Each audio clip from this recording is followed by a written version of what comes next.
welcome to our 172nd episode of Guerrilla Radio. We might be able to hit 200. I don't think we'll hit 200 this year. But first show next year, 200. That means we gotta hit some over the summer. Yeah, we gotta hit some over the summer. Gotta get up to 200, but it's semi-state week. We have a special guest.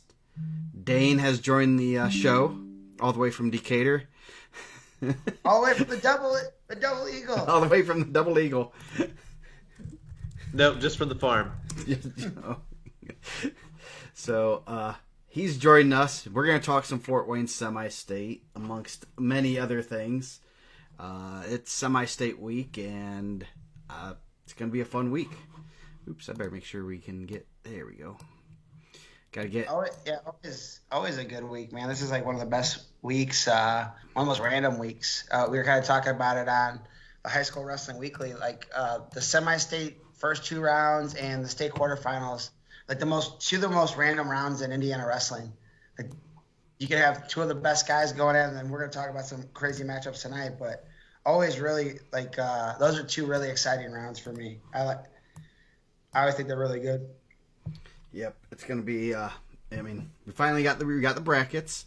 Can't tell you where I got them from. It is a secret. I don't reveal my sources. I will get the brackets this week for state. I cannot release them until the show, but I will have them early. I will have them in my possession. So I cannot release them, nor will I, for I want to be the long-running co-host, tri-host. So no, so yeah, it's going to be a lot of fun. Let's see.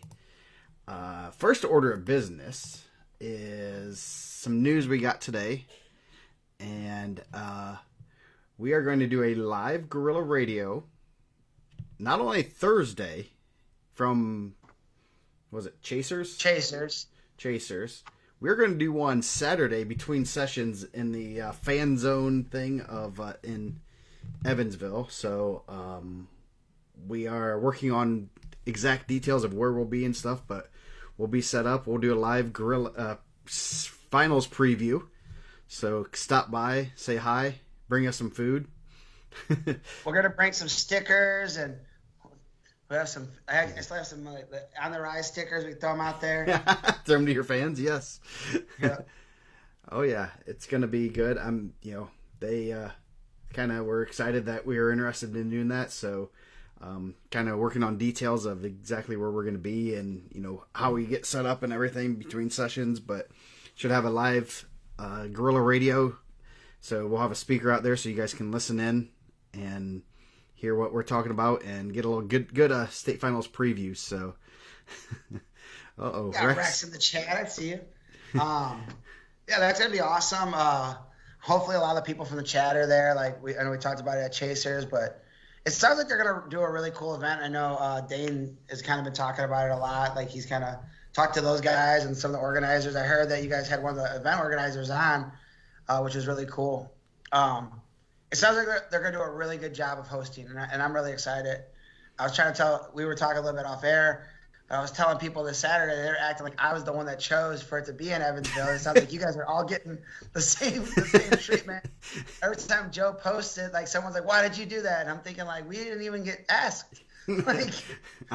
Dude, I wanted it in Fort Wayne. We were going to have a blast of a party on Victory Bay. I can tell you that much. That would have been...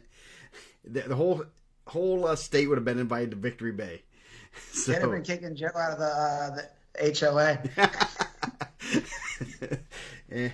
Go big or go home. Yeah. So we I love the post on Facebook. It's like they get really angry when you just say Evansville. So it's in Evansville, guys. We're not going to change it no matter what other suggestions you have. So, from what I've gathered, it sounds like it's going to be kind of like a NCAA level type fan fest and stuff. They're going to have zip lines, and I don't know if I am not doing a zip line through downtown Evansville. Dane, are you doing that? Rex has volunteered to be the first one. Good. Oh, that's awesome. We got to get it on video, or it didn't happen. Rex, we will. We'll have an episode of High School Wrestling Weekly before the first session on Friday at the bar/restaurant that's attached to the Ford Center. So we're looking forward to that too. Nice. What the heck? Oh, some people on Instagram being a little mouthy. So they'll just get They're banned. saying, I was just reading the things here. Brett said he would brought a deer carcass to Victory Bay. Yeah. You can probably get one of those to Evansville. Yeah, there's some deer that run in my backyard. So I think the weather looks like it's going to be all right, too. It's not going to be too bad. It's not going to be the 25 degrees warmer that they promised all of us, though. No. Yeah. Well, it's going to be warmer. Originally, it looked like it was going to be a little bit cooler, but it sounds like it's getting warm. I mean, it's going to be really nice this weekend. So people down there are going to be happy about that. Let's see, what's it say? It says about 45. I thought last I checked. I'm not bringing a jacket, guys. It's just not happening. Not bringing a jacket. Nope, short sleeve shirts and shorts. Let's go. So it's going to be, it says back down to 39 on Saturday. But that's warm for this time of year. Psych, I'm bringing a jacket. So yeah, we got Dane here. He was at the Jay County regional, but a couple things college-wise before we get into high school stuff and international. Nick Lee won his wrestle-off Saturday. Yeah, matched Yanni D, right? Yeah, they it looked like Yanni got a concussion. Finished the match, which is kind of is interesting because you could see when he hit his head, and then he wrestled really well. Okay, hold on.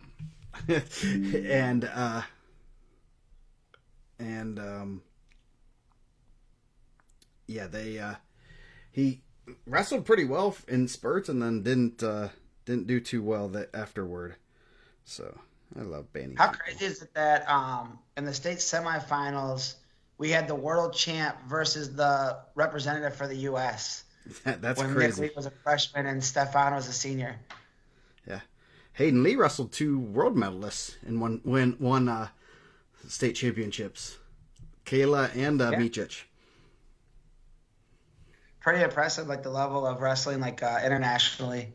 I seen. Oh, that was that. I was gonna put something on the list, but I forgot. How about like if I told both of you guys are both gentlemen of the state. There was one community that had 2 guys representing different nations wrestling for the world, trying to wrestle for the Olympics. Would you have picked Cedar Lake, Indiana? Ashton Matua just like won the Nigerian national championship to like try to qualify for the Olympics. Who did? Out of Hanover. Ashton Matua. So they can have the Serbian representative and the Nigerian representative. Interesting. That's awesome. It's the melting pot of America in Cedar Lake. Yeah. I live by Cedar Lake. It's not the melting pot of America, though, which is wild.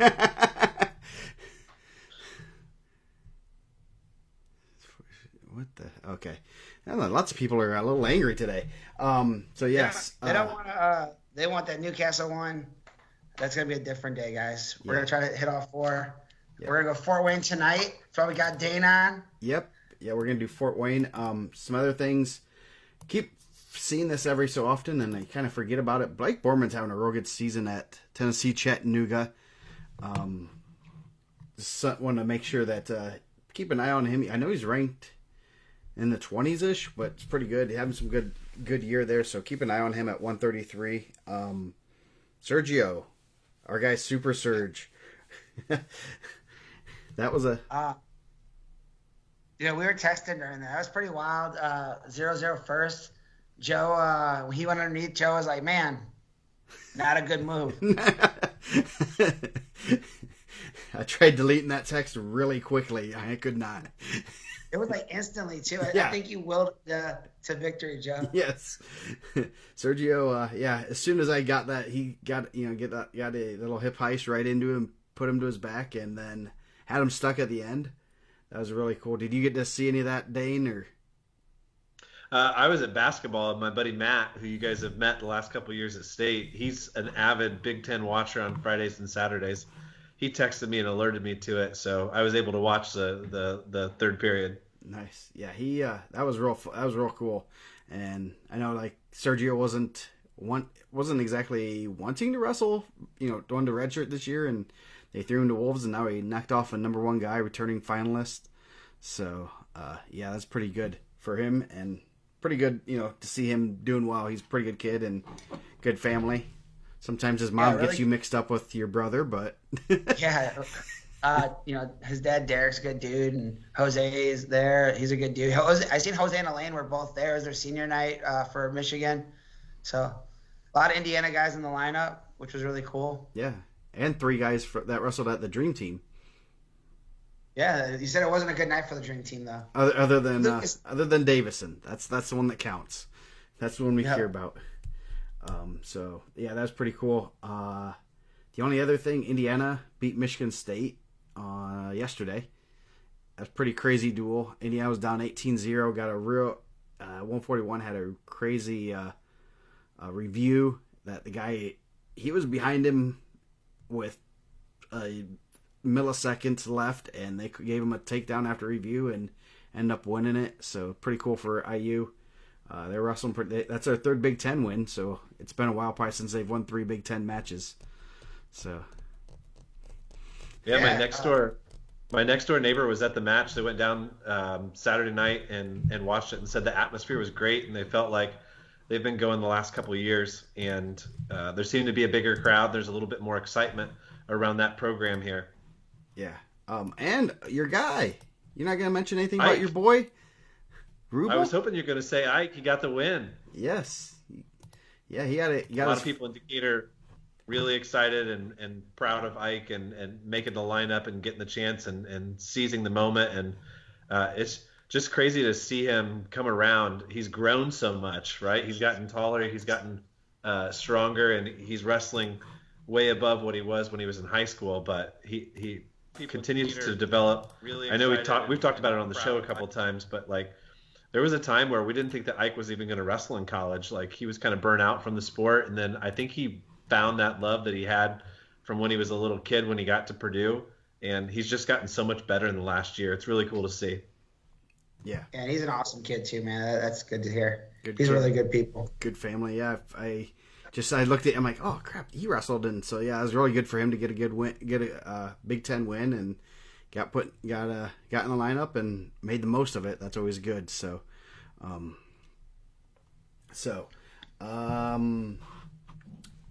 Newcastle will be either Tuesday or Thursday. We're still trying to figure that out because Mike can't really. Evansville will be Wednesday. We do know that. There's going to be another special guest. You can probably figure out who that is. Son just won a middle school state championship. Give a shout out. Yeah, shout out to Little B, right? Yeah, Little B kicking some butt, middle school state. So got he 2 champs in the family now. So Dustin might be on the way out since they got a new champ. So anything else we want to go over? I guess anything from this weekend that we want to talk about, or just go over the brackets? There wasn't. I think how are the team races out there? I mean, I didn't get to look at them all. I know you said a couple of them were coming down tight, right? Yeah, Carroll. That's where I headed, just down the road, and it was pretty good. Garrett had about a 10-12 point lead going in the finals, and kind of looking at the matchups is like, you're kind of almost like the Adam Central thing last week. You like, did they hit close to their max? And they had 3 head-to-heads with New Haven and lost all 3 of them. So yeah, they had a real close one at 113, and New Haven kid Cooper came back and won. 120 was a match, another kind of toss-up match that they, real close, and then 215, it basically came down to that one, and it was the New Haven kid won as they did in the duel, so that sealed it for him. But it came down to 2 matches left in the day. Real cool, good, good for the sport to see those teams battling it out, and you could tell both the coaches knew kind of what was at stake in that match, and it was good regional, and there's some good top level competition there this weekend. Yeah, they're going to have to get Coach Lynn a new trophy case at the rate that he's going this year after winning the state title on the girls' side and now winning a regional on the boys' side. We had him on the show on Sunday, and such a great guy, somebody who's very gracious and sort of deflecting credit to his assistants and stuff. But, I mean, he's taken that program and made them contenders in the area, and it's been really cool to see. Yeah. Yeah. So, We were just kind of talking a little bit. I think they'll be in the mix this week too. I think they have a lot of strong individuals, and I'm sure we'll talk about when we get in the bracket. It looked like East Noble pulled out ahead of Prairie Heights, 109-99. Good for Coach Reese. And then he got to spend the whole day at middle school state, right? yep. No rest. no rest for all reason. And then Delta won and Oak Hill won. So Yeah, Oak Hill had the most surprising team win, I think. I expected Western to come out of there, but we talked to Coach King on the show last night, and they just had a Picked lot up of for you depth. guys? What's that? Picked up He did first pick time. up. He did pick up first time. But they scored a lot of points. I mean, they were way over what I thought they were going to be, and they're bringing a lot of guys to the Coliseum. And that Peru regional, I know Rex talked about it on the show yesterday, but that Peru regional's gotten a lot better in the last 4 or 5 years with how good Oak Hill and Western have gotten. Then of course Rochester was in there up until last year, so they've had the semi-state champ on the team side the last 2 years. So it's a little bit different than it was maybe 10, 15 years ago. I think it's been more because didn't Western and Oak Hill win it before that?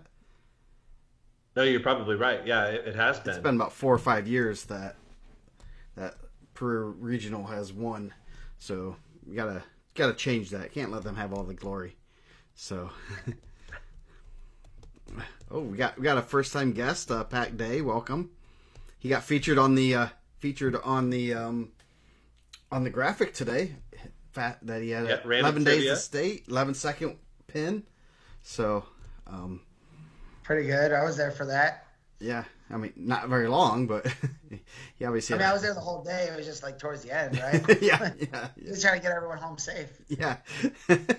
So, Hey, speaking of 11-second pins, Johnny Cruz had one for Bluffton on Saturday. Belmont sophomore heavyweight Grady Baker won a huge match in the blood round to advance and then got to wrestle Cruz. And Cruz just right off the whistle, blast double, straight onto Baker's stomach, flat for the fall. I feel like Cruz, I know heavyweight we'll probably cover at the end, but Cruz is kind of bitter about the way last year ended with him losing it in the opening rounds at semi-state. That guy is so big. Yeah. So big and so strong. Yeah, he lost to Hartle Road. I remember that match, and I was really impressed with Hartle Road in that match. So heavyweight's gonna be a pretty good weight class. So I think anything else? You said you were at Hobart. They came down. Yeah. It was pretty close late. Yeah, going the last round, I was close. I figured we just covered during the East Chicago one, but it was like their Lake Central was up 2 going into the last round, and then they kind of pulled away. But I mean, both teams wrestled really well, Lake Central and Maryville.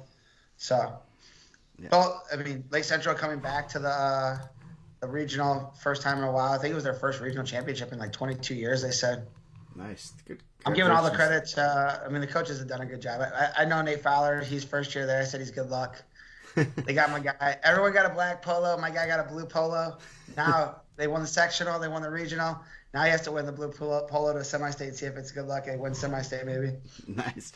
That's gonna be a tall task. So yeah, it's gonna be tough. Here we go. Hopefully everyone can hear us.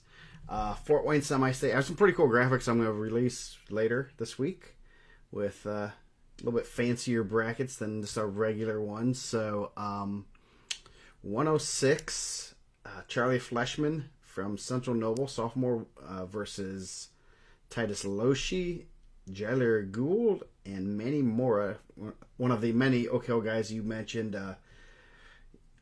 Fleshman's the only one with a number. I don't know. I mean, Loshi obviously is a common name in the South Adams area, and I'm sure you've seen Gould too. Gould had another solid young guy from Leo.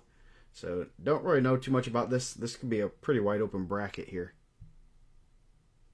Yeah, I think Loshi was in the semi-state rankings earlier in the year when he picked up a couple of wins over the Belmont and wrestler, and he beat the Adam Central wrestler Miles Carr, who's further down the bracket. It's kind of survive and advance. His dad's the first-year head coach at South Adams, but I think when they look at the draw that they got, probably a pretty favorable one. I have not seen Central Noble wrestle this year, so I don't know much about Fleshman, but it's definitely an interesting quarter bracket.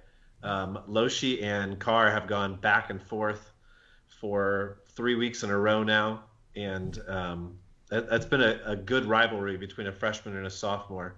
And I think it's the fourth time they've wrestled each other this year. Jeez.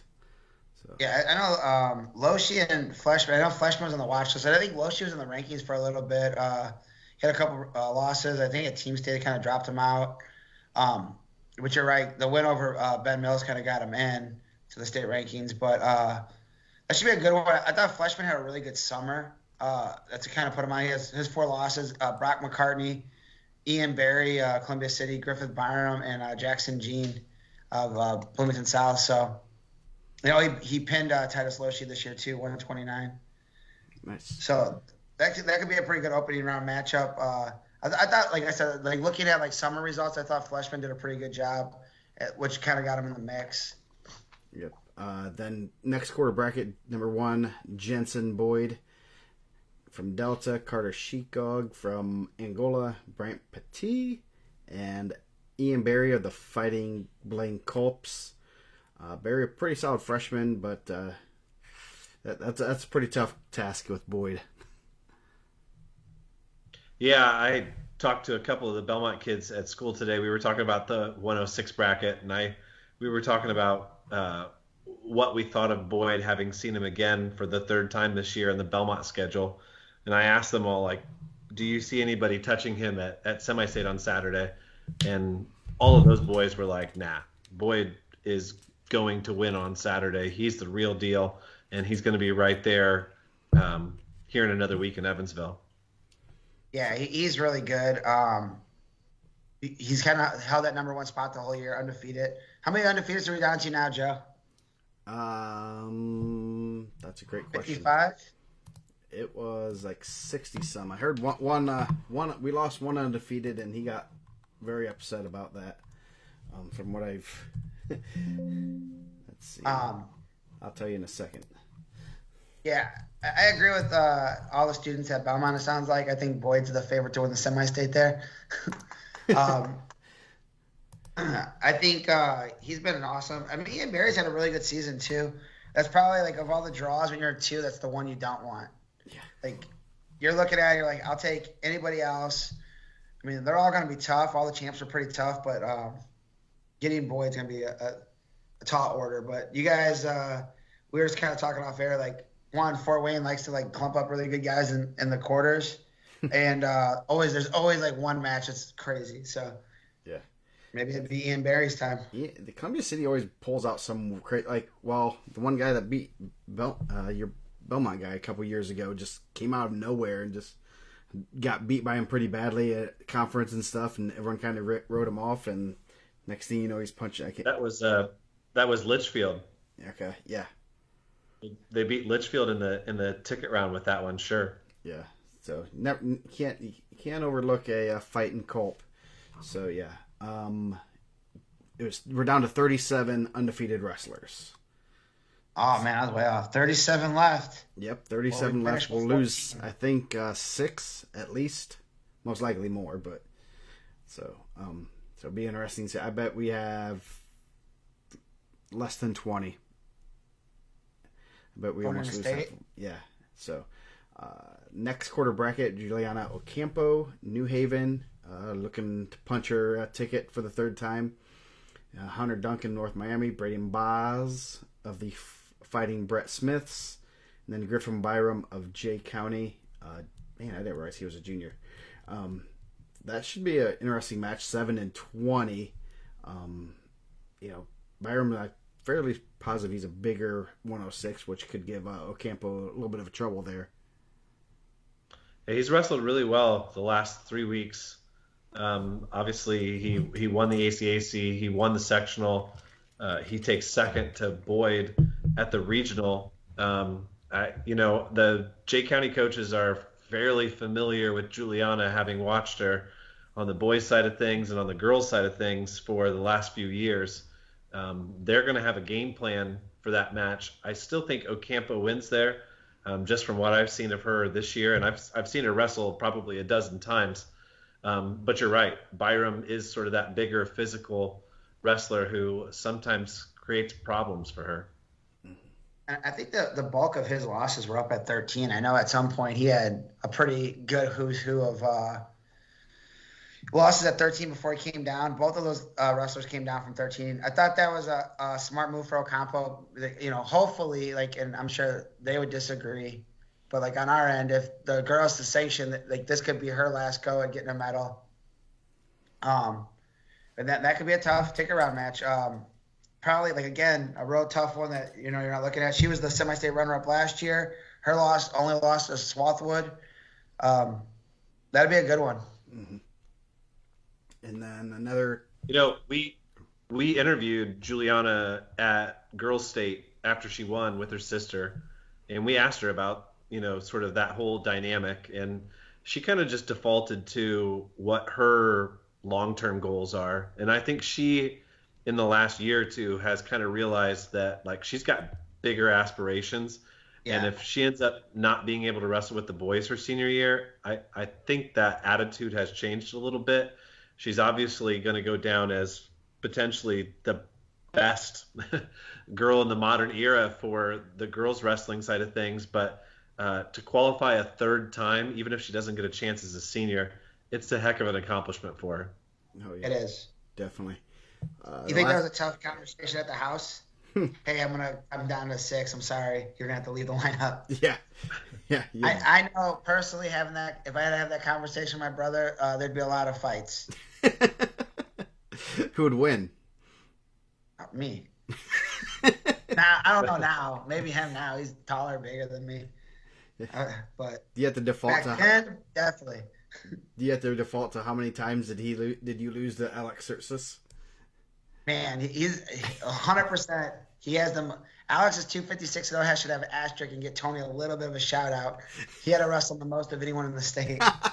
Tony's watching too. He knows he's not. He's very aware of how many times he had to go against Alex Sertzis. Yeah, the worst. And this is we're getting off subject. The worst is one time Alex bumped up when Alex was 130. He bumped to 135. We had an undefeated wrestler at 135, and he was weighing in at 140 that day. And Watkins was like, we gotta get Alex to match. Tony, go and bump you up. He's like, why, man? Why are we gonna bump up? Why do we gotta give him a match? He's not on our team. Tony's 16 matches or something like that against him. We wrestled. I think he wrestled him 1 year at the Harvest, the conference. We did a dual and an individual. The Trikoff, we saw him. The Lake County, I think he was in the finals in that Lake County East sectionals, regionals. So a lot. And we wrestled him in a Wednesday night or Tuesday night duel. And every time Watkins made sure that Tony got that match. So hey, he was trying to. Tony should just sort of had that vision quest and could have gone after him, beating him. Yeah, that's what I think 256 of those guys were probably saying too. So poor Tony. We weren't as keen on the scouting side back then. Just one more time, Coach. I think I can beat him this time. No, that was never said. He never said that. It was hey man, why don't we just miss him this time? It's kind of how I felt about Rio and Dickman on a way separate spectrum. Why do you keep going the same weight as him? Yes. So last little off topic. The last quarter bracket, Rexmore, Manchester undefeated. He's another one. It's kind of a theme here. A lot of these guys and girls have dropped down from 113. He was kind of a surprise going back down to 113 to 106. Boston Blake of Carroll. Miles, is it Carr? Yes. Carr of Adams Central. And then Cole Carper of the Fighting Maggots. So we're just gonna start calling teams like after their coaches. So I reject that because I think Jimtown Jimmy's has one of the best Yes. like school names. They're not a warrior or a tiger or a gladiator or a Spartan. The Jimtown Jimmys, I like that. yes. So yeah, Carper had a good year. Has had a pretty solid year. Placed at Al Smith and is, he wrestles some good guys, so that should help him as he has a tough ticket round match. He was the lone placer for the Jimtown Jimmys at the Al Smith, correct? Yes. So thoughts? Any other comments on 106? Other than it should be some. Yeah, it's just weird. It's hard to know, like, looking at who came out of that Peru regional, nobody else in that Peru regional outside of Moore was ranked by Caleb at 106. So it's kind of be interesting to see how far Moore goes there. 32-0 and ranked top 10 in the state, but we see it so often. The guys who have battled week after week, sectional and regional, and they're ready for semi-state. Sometimes that's a tough task to not really be tested in those 2 weeks leading up, and then all of a sudden you got to be ready to go. Yeah, you got to be ready to go right off the scale. There's no easy matches once you get there. So 113, Carrington Cooper New Haven Senior had a real good match in the finals, as we kind of alluded to, beat Swarthwood. Kind of real wild match. Came from behind. Zach Reno from Westell, Ian McVicker of Mississinawa, and then Keelan Fuller of East Noble. So that I did not look this up, but I'm sure they wrestled at conference. So that should be Fuller. I'm sure probably beat him because he's ranked higher. I'm just assuming that much. I thought that was a really good move for New Haven to kind of bump those guys down. I think 13 looks like it's a better way for Cooper. That's a huge win over Swarthwood. I was really impressed with Swarthwood at Al Smith. Keelan Fuller, I feel like the guy has been in high school forever, man. Like, honestly, I think there was like one point I didn't even have him in the rankings. Like, is he still there or did he graduate? And I just didn't update my spreadsheet. But that'll be a good ticket round. Was he a qualifier 2 years ago? No, he was real close a couple years ago. He beat Cooper 6-2 at conference, it looks like. So, no, he did not qualify. He was in the ticket round, because I know he beat Carroll Kid. And he's kind of dangerous. He'll put you in some funky positions and pin you. So, yeah, he beat Cooper 6-2 and lost to Salazar 8-6. So, it tells you, he's at a pretty much... Those are pretty even wrestlers. Obviously, Caleb has them both ranked in the semi-state. I think Caleb only lost like 5 guys at regional. So all right, Joe, we know he does a good job. Stop. Yeah. Well, you got the best one. Is you got a guy that was 5th at sectional, got pulled back in, and then won. So he made it back. So you got the. But he knocked off a guy that was ranked in the semi-state too. So he got like re-energized. So anything you see here, Dane? No, I'm seeing Sam post that he's a 2-time ticket rounder, and I think you look at those guys who have been to that level and come back for another year, and they're so hungry to get that next win, and I think that really bodes well for a guy like Fuller because they know what it feels like to lose that match, and they've worked all year long to get to the point to have another chance to move on. Yeah. And then going down, lots of numbers here. Aiden Bollinger having undefeated, another good year right now. Was turning third place. He was third last year, right? Yep. Yeah. From Delta, he has Tyler Tunn, who's ranked 8th in the semi-state. Not the draw he wanted. Cole Hinkle, number 20, senior from Goshen's, had a pretty solid season, and then Braylon McIntyre from North Miami, number 22. So we got 3 ranked guys. That's how we do it in Fort Wayne. We bunch them all up. Shout out to Rex. Just sent me the mock-up of this shirt, though, man. It looks good. I'm excited. He's trying to rent a T-shirt cannon. Dude, if we can get one, I'll shoot it. Tyler Tubb has spent some time in the rankings, too. I know he kind of waffled. Like, he was in the bracket at 6 at Al Smith and went to 13. I'm sure when they made that choice, that's a tough cut. Like, that's probably not the draw they were looking for. I mean, we can all agree on that. I mean, anyone can get beat, but Aiden Bollinger's pretty good. McIntyre has had a good year, 35-3. Then, and Hinkle's tough, man. Hinkle's a big 13. Also a tough draw there. I mean, anything could happen, but I mean, Bollinger, you guys said dominated the semi-state last year, right? Yeah, he looked real good last year and hasn't really been pushed too much this year. So, on a good side of the bracket to should make the finals again this year.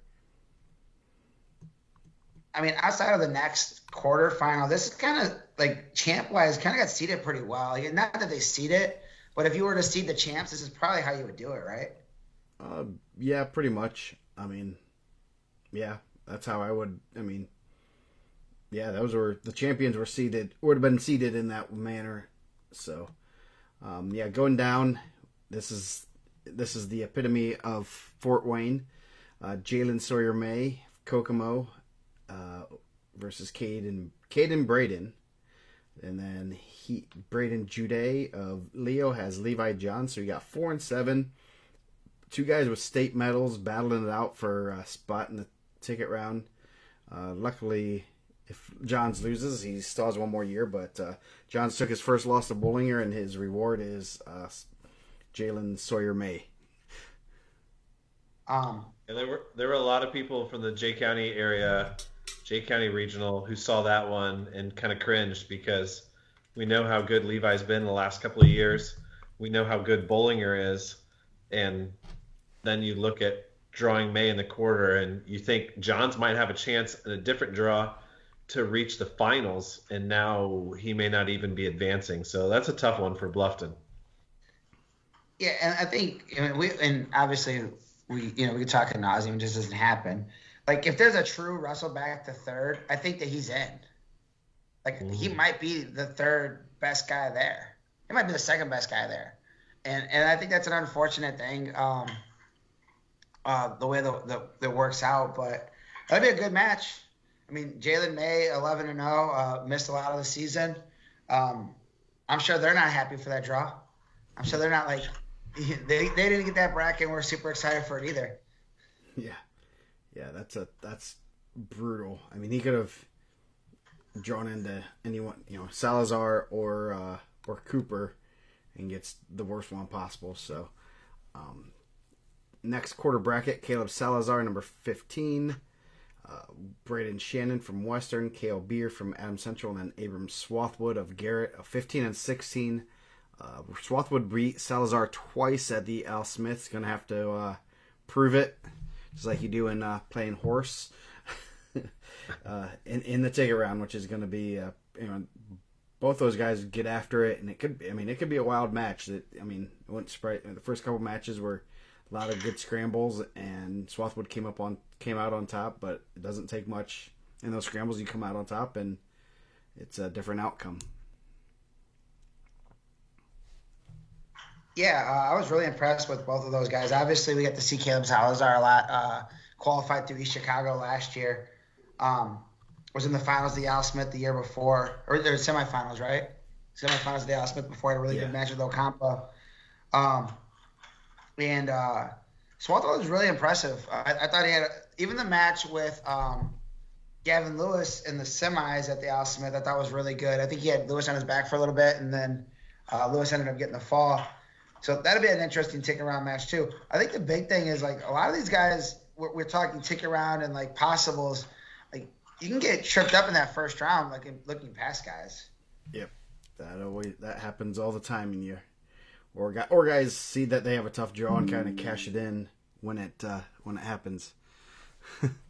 So yeah, who's gonna be this year's Jared Dunn? Right, with his name, Jared Dunn out there got Miller, and then got another headlock in the ticket round and got a fall when he was losing big. Oh yeah, yes, he ran it all the way to the semifinals. Yeah, or finals. Finals of semi-state. So, any other comments on 13, Dane?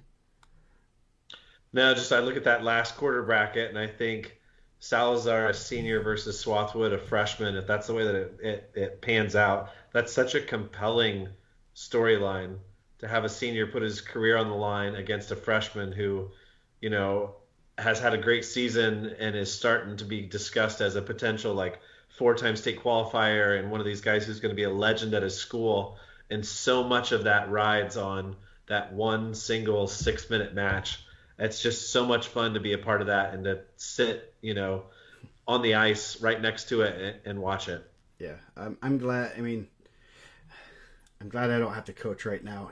Just looking at these matches, and it's fun, but it's also just heart-wrenching to be in those matches. I can get sit up in a nice perch and enjoy it, and root for the underdogs, root for the craziness, and root for the refs to not make bad calls. So now, Joe, are you going to make an appearance on WZBD? I don't know. Maybe I will. Can we pull you in for a couple matches? Sure. I mean, I'll be. I'll have to get off my out of my my perch, out of the throne. They have a throne for me at the Coliseum now. When you host events there, they give you a throne if you go. So, so 120. You got Blake Byerly of the Fighting Reasons, Cameron Baker of Garrett. I'm sure they wrestled previously. Braden Raber, returning state qualifier, versus Henry Farrote. Pretty solid quarter bracket. How did I assume Farrote probably beat Byerly, or he did? Yeah, he majored him. Farrote was in the finals again this weekend. Kind of funny. Farrote and Hunter Douglas wrestled for 3rd and 4th at the NE8, and then wrestled each other for the sectional title and for the regional title. Farrote beat him 2 weeks ago, and Douglas has won the last 2. But I kind of like Farrote's draw here as far as what the possible ones were. He's right up there with them, but Riley's had an awfully good career, and he's been pretty darn good all year long. I do know that Farrote beat him on his feet, I feel like, when they wrestled earlier in the year. But I saw Raber once at New Haven, and once again, you got that senior versus freshman dynamic that's just really interesting, especially in the first round. Mm-hmm. Yeah, Nick said that Byerly beat Baker 6-2, so that's not gonna be an easy. You're thinking as a 4 or as a 1, you're gonna get, a nice warm up match. I mean, you're probably expecting to go 6 minutes, but not a 6-4 match, and so that's a pretty wide open quarter bracket. Obviously, Farrote's, he's gonna be a freshman. He's gonna be coming in there with that. I don't care. I have 3 more shots here, and Raber probably, a lot of pressure to repeat, and that could be. I mean, there's a lot of storylines that can play in there where Farrote just doesn't care and just gets after it, and obviously they're 4 and 5 in the semi-state, so that should be pretty interesting. Yeah. What did Byerly? He was because he came from Alabama, right? He has been in the rankings a bunch. He was injured last year, correct? Yeah, I think he got injured late in the season. He's a big move guy, right? We kind of talked about that before. So he can get on a heater, and who knows? But he's tough. That'll be a good one. Raber and Farrote will be a good one for a short match. Yeah. And then another freshman, Sean Harris of Leo, having a real good state series. He has Reed Schaefer of Prairie Heights, and then you had ranked matchup K. Jackson Delta versus Jordan Correct of North Miami, of 15 and 22, and a 2 and 3 in the semi-state. So somebody's losing a ranked guy. Yeah, Jackson beat Farrote earlier in the year in the dual meet when Belmont beat them in December, and that kind of catapulted him up ahead of Farrote and that group of guys. But Farrote beat him in the finals Saturday at Jay County. I saw Correct at Team State at Rochester. That's one of the marquee first round matchups at the Coliseum on Saturday. But I know Harris, he split with Farrote earlier this year too, so there's a lot of familiarity with these guys at 120. I feel like a lot of these guys were 120 at the start of the year and have been there all year long, and that kind of helps with getting a lot of commons and a lot of head-to-heads. Yeah. Jordan Cord, great job by North Miami. I think they've done a really good job. just seeing some of their results, team results, and like seeing how many guys they're bringing and the guys that they put in the mix. That could be a big match going for the team race too. I'm sure we'll talk about that more, but Delta is gonna, not I don't know if they're the favorite. They probably are the favorite. You get Cade Jackson through. I mean, he could possibly be in the finals there, or that's a huge first round match. Yeah, even scoring points winning that first round match is big, and he could. I mean, like you said, he could be in the finals or he could lose first round. Which, Dane has a question, or Blaine has a question for you, Dane. Is it posted? I can't see it yet. Yeah, says, "Are you good?" Yeah, that's like the third time today. That's okay. I'm good, man. I love you. So, next quarter bracket, this will be a really good one. Tanner Tishner and Bowen Keith. Keith qualified for state 2 years ago, I believe, if I'm correct. I know it wasn't last year. Tanner Tishner, senior, 2 seniors going at it. Keith likes to. He qualified out of the 4th spot when he 2 years ago, so he's not afraid to pull some upsets, and you're going to get, Tishner, I know, came down from 26, going to get him off the scale. I think, was Keith down up at 126? He might have been up also. You got Zach Brown, he has a real nice band from Lakeland, and then Lane Snyder of Eastside, so you got a little NECC rivalry right in the first round. Yeah, for Bowen Keith, his twin brother Rafe got knocked in the first round on Saturday, so he's kind of carrying the torch for the whole set of twins there. So that's an interesting storyline as well. I saw Lane Snyder earlier in the year, and he looked really, really solid. Whoever he would wrestle in the ticket round, that should be a great match. Yeah, I thought he's wrestled really well. I thought Eastside has done a good job. Same thing as I said with North Miami. I think Eastside's done a really good job. I was kind of surprised that Tishner stayed down. I thought he'd move back up to 26 after Al Smith. There's 2 losses for Al Smith, but he's going to be in the mix there. I'm sure he's looking for a state championship. And you want to get far away from the Eddie Goss, Tanner Tishner rivalry if you could. So Eddie Goss stayed at 32 and Tishner stayed at 120. But that'll be a good one. I mean, Tishner's really good. Yeah, yes, he is. Then the last quarter bracket, Hunter Douglas, Norwell, Colin Tarleton, Oak Hill, Timmy Roca, New Haven, and Aiden Hartman from the Jimmies. Douglas, I know, was in and out of the lineup early, had some injuries and come back, and he's wrestling real well right now, which is, I think he came into semi-state last year with like very few losses, if any, and didn't make it out, but he's pretty tough, and that's he's in a good spot right there. Yeah, Roca's beaten him 2 or 3 times this year, which is kind of surprising based on what I've seen from Douglas the last 3 weeks. But that's like I said, is a really strong class in the NE8 at 120 because you had Douglas and Farrote wrestling for 3rd and 4th, and then Roca and Byerly, I think, were the ones who made the finals there. Yeah.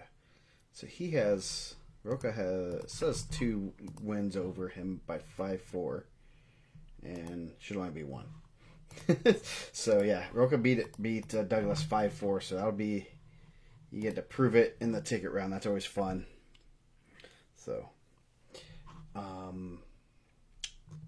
anything, Mike? No, I think that'd be an interesting one. No ranked wrestlers in there, state ranked guys, but a lot of guys in the mix. I know Roko's in the watch list, Aiden Hartman's on the watch list, Hunter Douglas. I think I know he might have been the preseason rankings. Sometimes the preseason rankings end up better than the last one. So, so 126, Cody Rawlis from Jay County, Boston Baz from Prairie Heights, Caden Bendick from Homestead, and Trip Hazley from Madison Grant. So, one ranked guy here. Rawlis been to state twice, I believe. So I believe so too. Yeah. One of our listeners is correct. It was Harris from Leo who ended up winning the NE8. So that's 5 guys from the NE8 who, have been really, really good this year. That was a really deep weight class at that conference. Yeah. Yeah, that was a good one. Rouse was all over. The headlock was killer on Saturday. It was awesome. He stuck Mosier in the semifinals, and then that was Mosier's first loss of the year.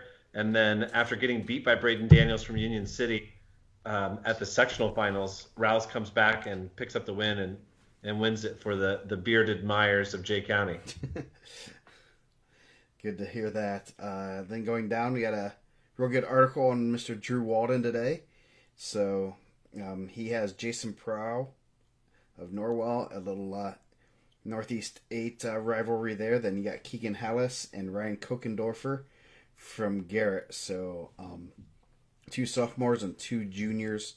Walden's having a real good season after qualifying last year.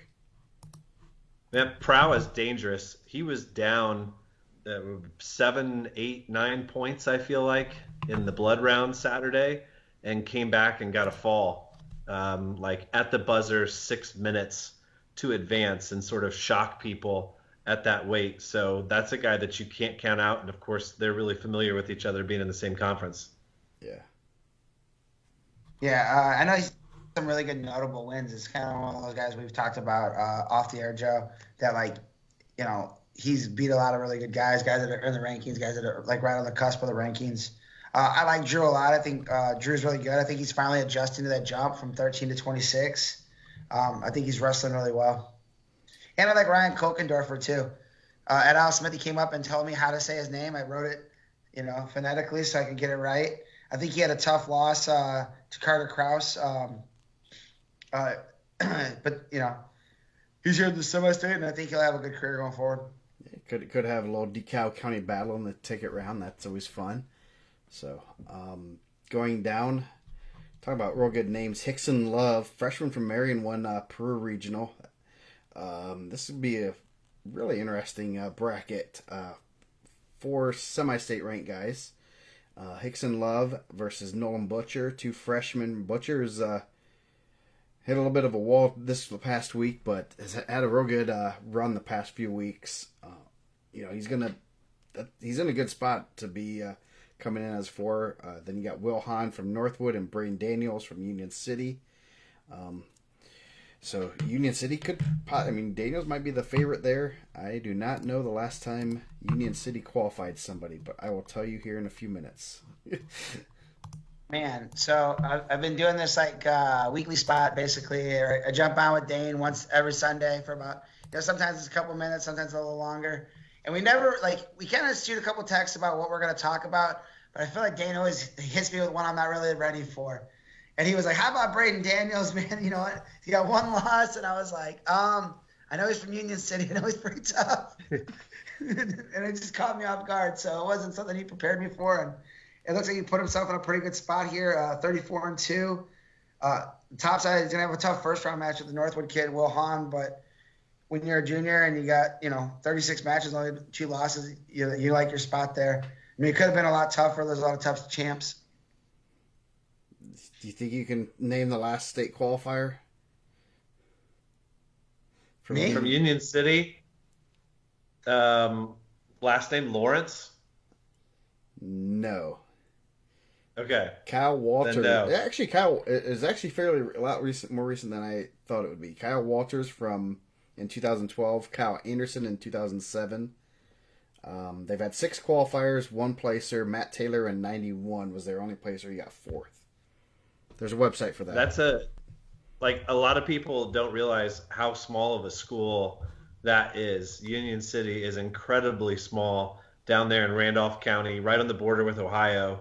And it's a pretty cool accomplishment for them. I know I follow their athletic director and principal on Twitter, and they're really excited about it. They were tweeting out semi-state information today already, tweeting out links to Event Link and the Coliseum and those types of things. And that's one of the really cool parts. We talk about the big schools and the teams that are bringing 7, 8, and 9 guys, but you've also got those teams who are bringing 1 guy, and they're going to bring 25, 30, 40 people there to root on their 1 guy for their 6 minutes and hope that he advances. And that's a really cool part of the atmosphere of semi-state because, with our current format in Indiana, for the most part, what would you say, 95% of teams qualify somebody for regional? Yeah. probably somewhere around there. But there's a lot of teams who don't get somebody into semi-state. And for a school like Union City, who's like half the size of a South Adams or an Adams Central, you get a guy to semi-state, they celebrate it. They'll have semi-state qualifier T-shirts and that kind of thing for Braden, and he'll have a big crowd rooting for him. And honestly, he'll have a lot of people from the J County sectional there rooting for him too. Yeah. I'd be willing to bet there's like some pretty big 4A schools that didn't qualify some guys for semi-states. Yeah. So that's really cool. Hopefully, like he could punch a ticket and make that hike to Evansville. That'd probably be pretty far for them. They've had some good guys in the past, though. They've had some guys that were on the watch list and stuff over the years. But I like the position he's in there. Yeah, they have 246 people in their school per what I have. So, and then going down. Well, you always have to give love to the TEC. You know that. Yes, TEC. Did he win the TEC? Yeah, he must have. He did win the Tech. So yeah, he lost in the finals at the ECIC to the kid from Columbus North, I think. That was his only loss outside of the match on Saturday to Rouse. Jason Shuey, man. Jason Shuey's tough. Shuey. Yep. So last quarter bracket, Carter Krause of TikTok fame. What I heard. From Snyder. He has Alex Owsley from Mechaniqua Senior. Neil Mosier has a couple state medals from Delta, and Cameron Center from Wawa C.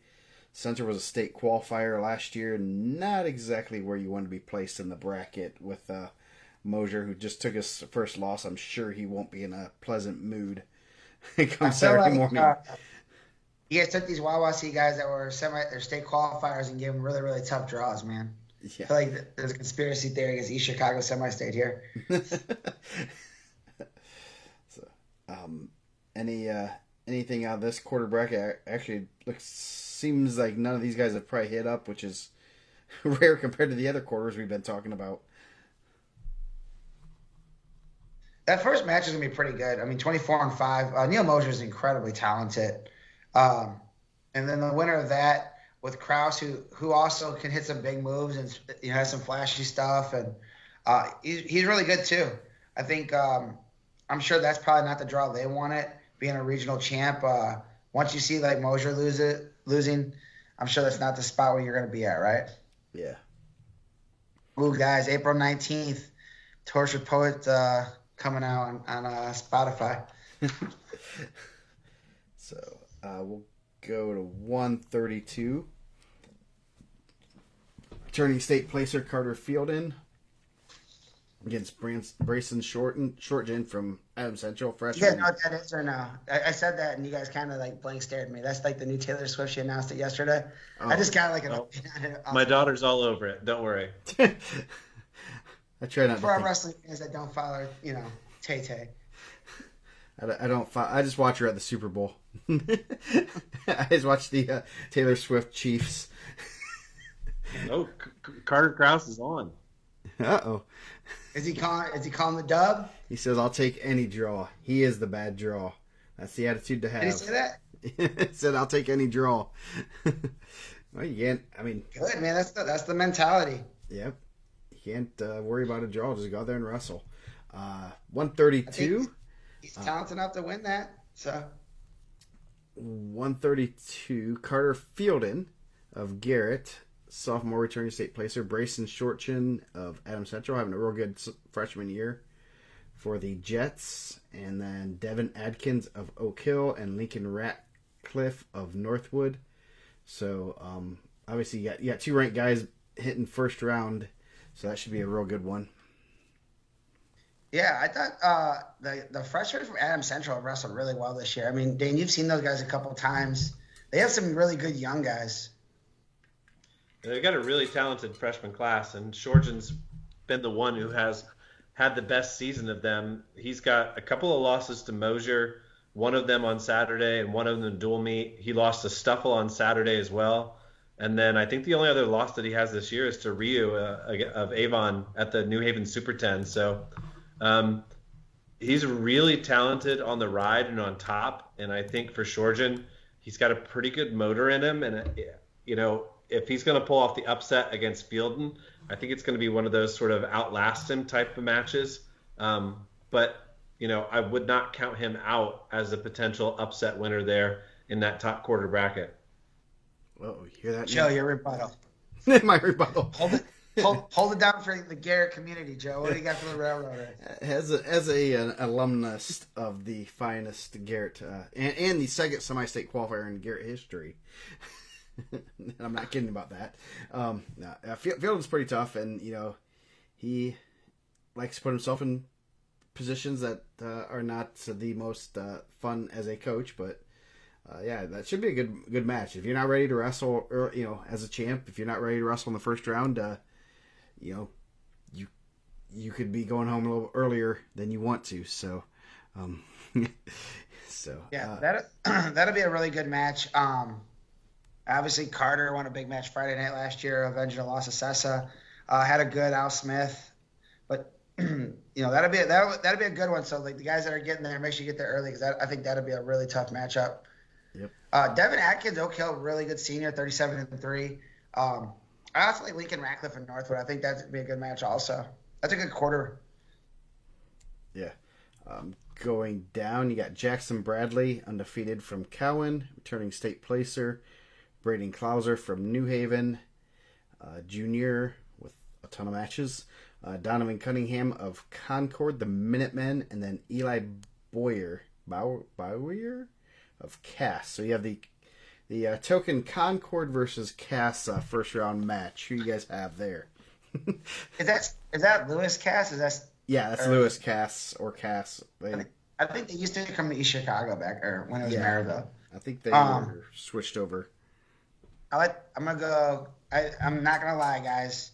I don't know a lot about Donovan Cunningham or Eli Bauer, but I do like the Concord Minutemen name. I'm gonna go Cunningham. I'm picking like how I pick my NCAA basketball brackets. You don't like the Cass? Is it Kingsman or King? Cass King? They are the Kingsmen. Kingsman. No, I like the Minutemen. So. Yeah, Jackson Bradley is really good. I thought that was a good move for him also, coming down from 38 to 32. I think he's put himself in a good spot in the semi-state to, compete it.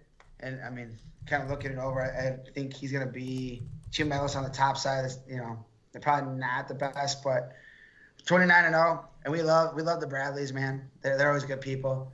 AJ's my guy. I always try to give AJ a shout-out. Yeah, Jackson looked great on Saturday. First period fall in the finals over Mosier. I think third time now that he's beaten him in the last month, if I remember right. And he's rocking. They're ready. Cowan had a really good day. They had 2 champs on Saturday. Coach Abbott has those guys ready, and Jackson was kind of the upset last year as a freshman, making it to the state finals, but he's not going to sneak by anybody this year with as talented as he's been.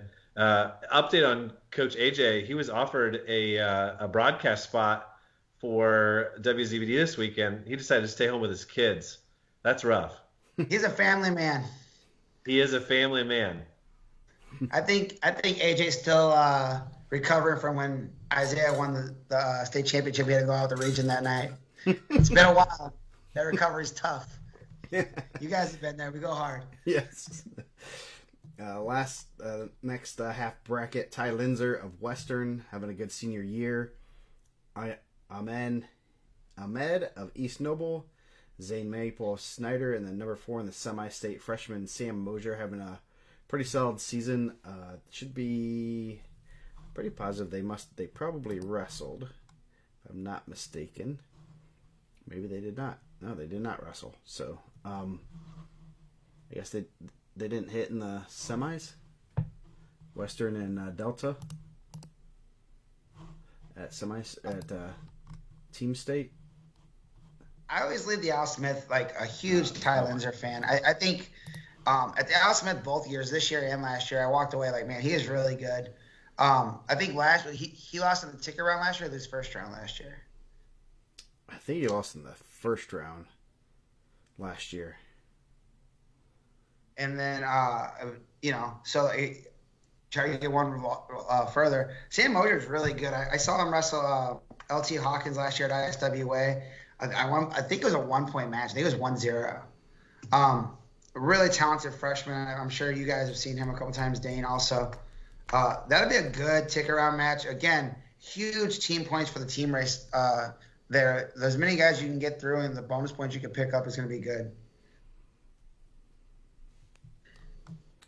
And then the last quarter bracket: Grayson Beasley, Northridge senior, 34-1. Glenn Deuce Baldwin from Peru, Cole Stuffle, Deuce, and Ethan Confan, if I pronounce that right, from the Fighting Andy Oberlins. So 3 seniors battling it out. You got 6, 7, and 9 in the semi-state. So pretty real wide open quarter bracket there. Yeah, I've seen Stuffle and Confon this year. From what I've seen so far, I would probably lean towards Stuffle.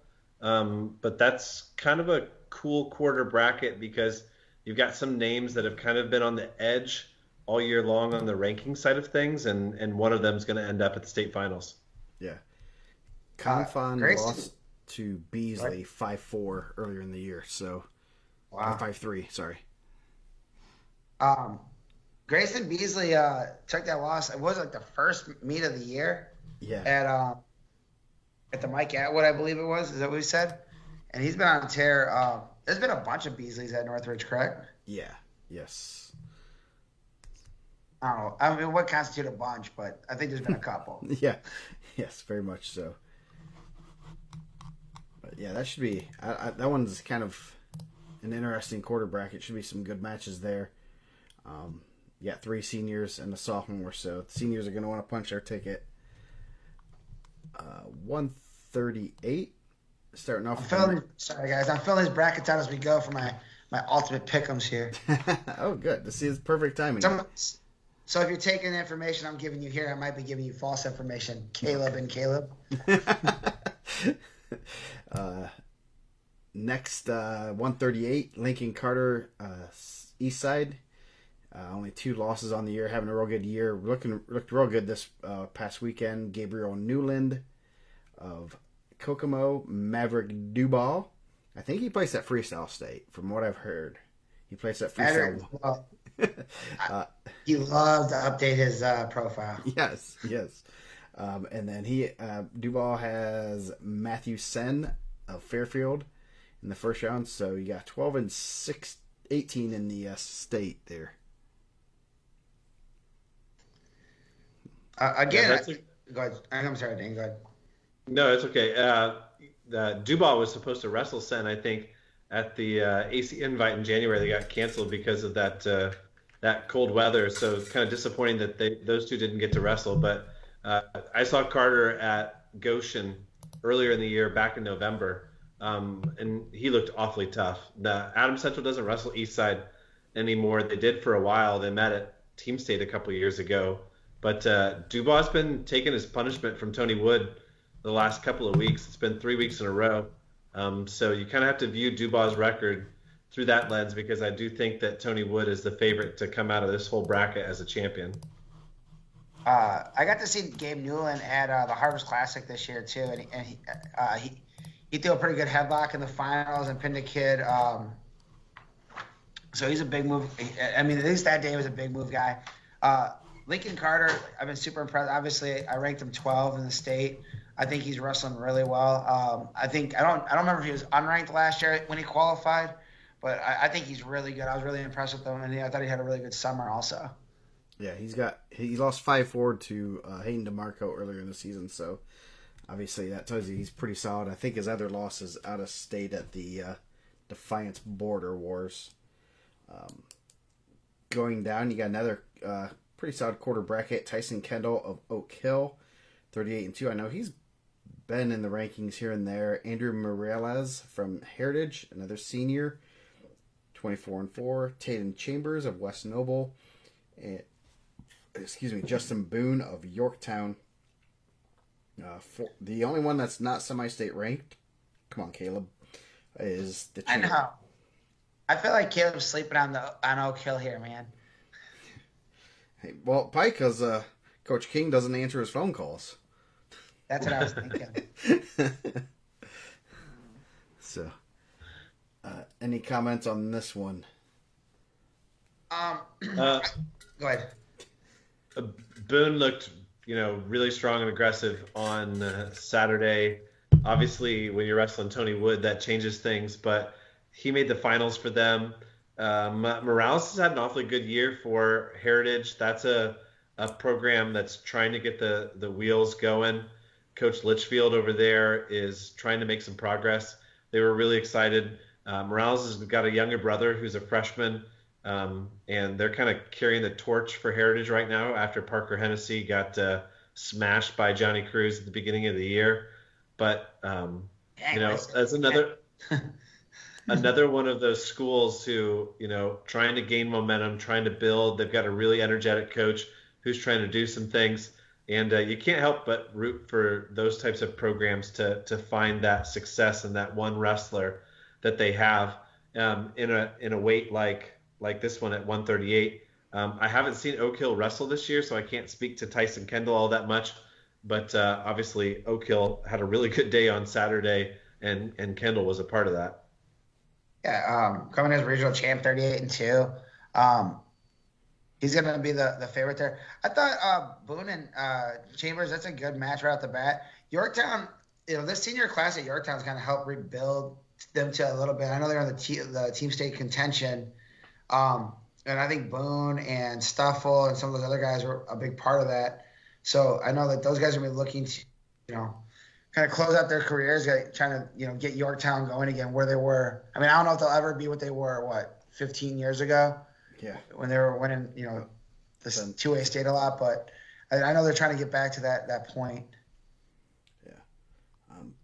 Going down, you got Cam Dews of Elkhart having a real good senior year. Jared Frauhager of Southern Wells, Liam Bumgarner of Western, and Brian Barrett of Garrett. Dews, he's in the semis at Al Smith. Had a real good. Is that correct, Mike? Yeah, I believe so. He had a really good Al Smith. Yeah. Should be. He's he got in the last rankings, number 25. Bumgarner is number 10 in the semi-state. Yeah, I think Cam Dews has been in and out. I think he took a loss somewhere along the line that kind of dropped him out of the state rankings. Sometimes a loss, you're attached to a loss, and if a guy that beats you kind of falls out, it's tough that way. It's not a perfect system, obviously, but it's close. So it's close, guys. But so buy more gross subscriptions, Silverback subscriptions. No, I really like Cam Dews. I thought I was really impressed with him at the Al Smith. He was in a really tough weight. 38 was really good. Yeah, he has losses to Jackson Bradley, Caleb Kirkpatrick, who he beat also, Lavelle, and then Vander Lugaren. So solid losses, but yeah. But I think maybe it might have been a win. Might have been the Petros win that might have dropped him. So, Dane said he had to go for a little bit. He'll be right back. Okay. So enjoy his NASCAR Indy 500 picture while we talk. NASCAR Indy 500. So then the last quarter bracket. IndyCar, right? Tony Wood versus Dallas Davidson of Angola. Kendai Koi. Yep. Okay. Against For Grant the Fighting Howard. Panthers, Kendai Koi. Yeah.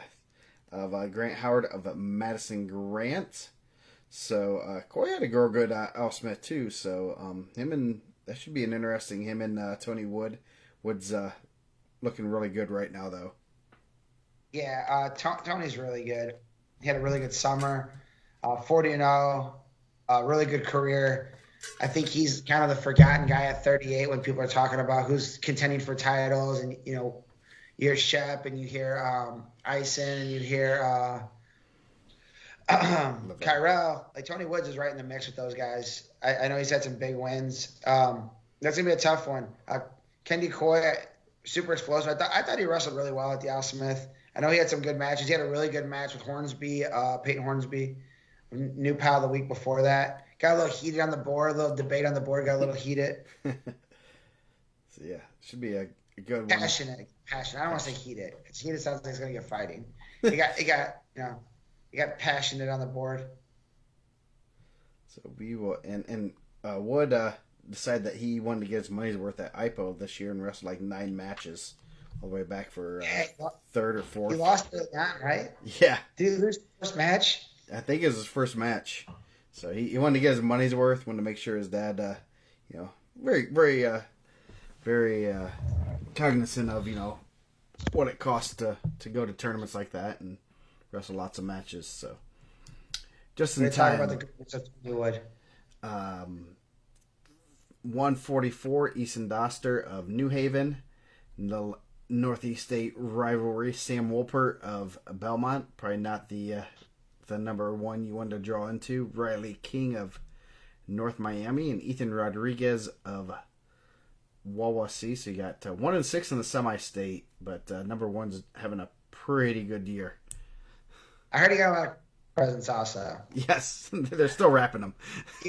He was on the nice list. His dad wrapped Christmas presents for about 6 weeks. It took about 2 weeks to unwrap them. So, Yeah. No, he's really good. Yeah. I'm happy that he's been pretty healthy. I thought last year, I know he had some injuries, and he's one of the top guys in the state when he's healthy. Yeah. He had an awesome match last year, David Maldonado. I think it was a pretty bloody match. I know he spent some time up here in the region training with the Stanleys.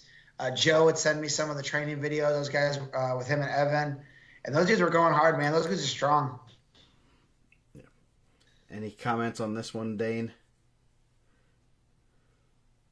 Yeah, for Sam, it's a tough draw. He's had a really good start to his career, freshman, sophomore year. He didn't make it to semi-state last year as a freshman. This year, he draws an awfully tough one and is potentially going to bow out in the first round. But he's a kid who's been working really, really hard. He's had a little bit of shoulder trouble this year, but a guy who I think is going to take this experience of wrestling Doster in the first round and sort of parlay it into next year and hopefully a couple of state berths as a junior and a senior. Yeah. Remember when Owen Doster got the double up at the Pittsburgh Wrestling Classic? Yeah. He got to wrestle Luke Pletcher, an unhappy Luke Pletcher. Yeah. The bro got to wrestle Luke Pletcher. Yeah, that was a little bit harder to talk him into doing that. When I told Drew he was going to double up. He had no choice, and Owen, I had to be like, hey, it's gonna be okay, man. You get 2 singlets. Dane, when you guys wrestled Wawasee early on, Ethan Rodriguez was injured in that duel, right? He was the one that was injured.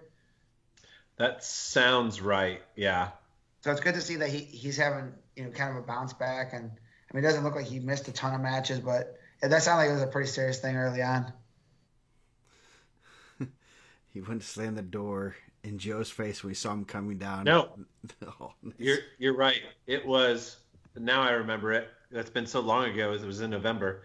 Wolpert was wrestling Rodriguez and pinned him, and as he got pinned, he got hurt. Yeah. And that's it was like half an hour before they took him out by ambulance. So yeah, good to see that he's back in. That's good. Going down, you got some more Adams County representation. Colton Bolenbacher from South Adams having a real good senior year. You got Aiden Pesic of the Concordia Cadets, Cohen Lundy of Elkhart, and David Connor of Kokomo. Only one guy with numbers beside his name, and Bolenbacher, it's been a little bit since South Adams had some Millers, so he's going to have to punch his ticket to state. Yeah, it's been since AJ Dahl wrestled. It's been 4 years, I think, since South Adams has been at the state finals. I talked to Coach Loshi on Sunday after the draws came out, and I think his idea was, Colt earned this. He wins a sectional title, wins a regional title, wrestles really, really well, beats Ronimus, all of those types of things. Rex and I talked about it on the show. and on the broadcast, it was really cool to see the Adams Central and the Belmont wrestlers rooting for Colt on the sideline Saturday. Bullenbacher had a chance to get a fall. He was looking for the fall. He was getting near fall. And those Belmont and AC guys were slapping their palms trying to get the referee to call a fall. That's the kind of cool stuff that a lot of people that don't go to a sectional and follow a team all the way through, like you build that camaraderie, that friendship of going through it week after week. And for a sectional like the Jay County sectional, where a lot of those teams wrestle each other in the ACAC the week before, it's a whole month of wrestling with the exact same guys and seeing the same people. And those are kind of cool stories. So it's great for Bullenbacher. He's got the great draw. He's been so good throughout his career. He's knocked off some big names in the last couple of years. He's been to the ticket round before, but I really do think that this is his chance to make it to Evansville. And they have one of the coolest team names, the Starfires. That's if you call them the Starfires. I have a different name for them, but do you call them the Solar? I like Solar Flares. The Solar Flares. I call them the Star Fairies. That's that goes from the. Now, I have been told that the Z team is going to be provided with South Adams semi-state qualifier T-shirts for the broadcast on Saturday. So we'll have to see whether they got Rex's shirt size right. Oh, jeez. Extra medium, right? Cut them sleeves off. Schmedium. So going down, next quarter bracket, Brody Hagwood from the Fighting Smiths, Ethan Wardinger of Mississinawa, Thomas Kapansky of Bishop Dwenger, and Wyatt Hoppus from Yorktown. So number 10 and number 20 potentially in the ticket round. Hagwood was a qualifier last year. That should be a pretty good. Hagwood's always fun to watch. Yeah, two of my favorite. The Twins are two of my favorite guys. I just like the way they wrestle. I like their style. I think they're super explosive. So getting them to the state finals, I think is going to be possibly really cool. That'd be a good possible ticket round match with Hopus too. I know he's had a good year, 31-6. Yeah, Hops was right there with Bullenbacher in the final seconds on Saturday in the finals. Bullenbacher ended up getting a takedown in the third period, but it was 2-0 going in the last 30 seconds or so. So, I mean, that kid's right there at Bullenbacher's level as well. I saw Hagwood at the Al Smith. I haven't had a chance to see Mississinawa this year, but that's going to be a really entertaining ticket round match at 144. Who's Hagwood's losses to? He says he has 4 losses. Doster, Graham, and Walker. I have to check with Mr. Brett. I think he had 4 losses. Last quarter bracket, Emilio. Walker said 4-2 match last year. Or not last year, earlier this year, Hagwood and Hopus. That should be a good one. So, last quarter bracket, Emilio Lisciano from Oak Hill. Another Oak Hill kid coming in there, in a good spot. Jaden Teague of DeKalb, Colton Ronmus of Delta, and Ethan Fike of Eastside, another Eastside kid, having a good year. That's going to be a real good quarter bracket. Yeah, I had Emilio Liscano ranked in the state. Looks like, I had to look. Sometimes mine and Caleb's ranking don't match up. We talked about that on one of the Haggard, Hershey, and Zelt High School Wrestling Weeklies. Just different opinions. I think Emilio Liscano is really good. Colton Ramos fight could be a really good first-round match. Ramos is going to have to advance for those guys to get those big points because they're going to be looking to win the semi-state. But Liscano and, if Oak Hill wants to make that run, that's going to be big for him too. He has a pretty good spot to go, maybe possibly the finals. Mike, I'm very impressed that you got the funeral home name correct. That shows you're a true guest. I've been working it. He's auditioning to take over Rex's spot, I heard. Ooh. We'll have to see. That Ronimus Fike match should be a really good one. I saw Fike way back in November at Goshen, and I'm looking forward to that one. I do not know much about Lascano, but I know Teague's been pretty tough. The NE8 was very deep at this weight, obviously at 144, so that's a good quarter bracket. 150 starting up. We're take the intermission, guys. So we'll be back. Yep. Yes. Well, we need to start at 150 and go up. Don't Kind have any commercial, man. Yeah. Yes. Dane, do you have a commercial read for us? Let me hit play here real quick.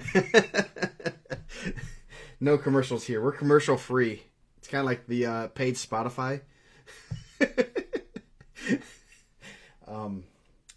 150, you got Luke Toish from Huntington North, returning state qualifier. Only had one loss at the at conference finals. Jacob Robinson of Jate County. Riley Biddle. Biddle was the one that beat Toish, isn't it? I believe so. Yes. And then Ben Hartzell of Homestead. So you could have a Northeast 8 on Northeast 8 crime in the ticket round rematch of the finals, and that could be some fireworks. Yeah, there's some good ones there. Robinson actually from Jay County was at 144 pounds at conference, and that spot was kind of kept open for Cameron Clark. And then when Clark couldn't go, Robinson actually moved up to 150, and we talked about this during the broadcast on Saturday from Portland. Like, kudos to the Jay County coaching staff for taking Robinson and putting him in a spot where he could succeed. And, you know, he did just that. Find a spot where you think you can make it to semi-state when you've got a kid, you know, with 6 or 7 losses entering sectional. And that's exactly what they did. So that's a really compelling match between Toish and Biddle. I know they've met at least twice, and Toish was undefeated going into conference, but Biddle beat him at the NE8 at Huntington North. Yeah, they are. I thought Biddle had a really good Spartan Classic also.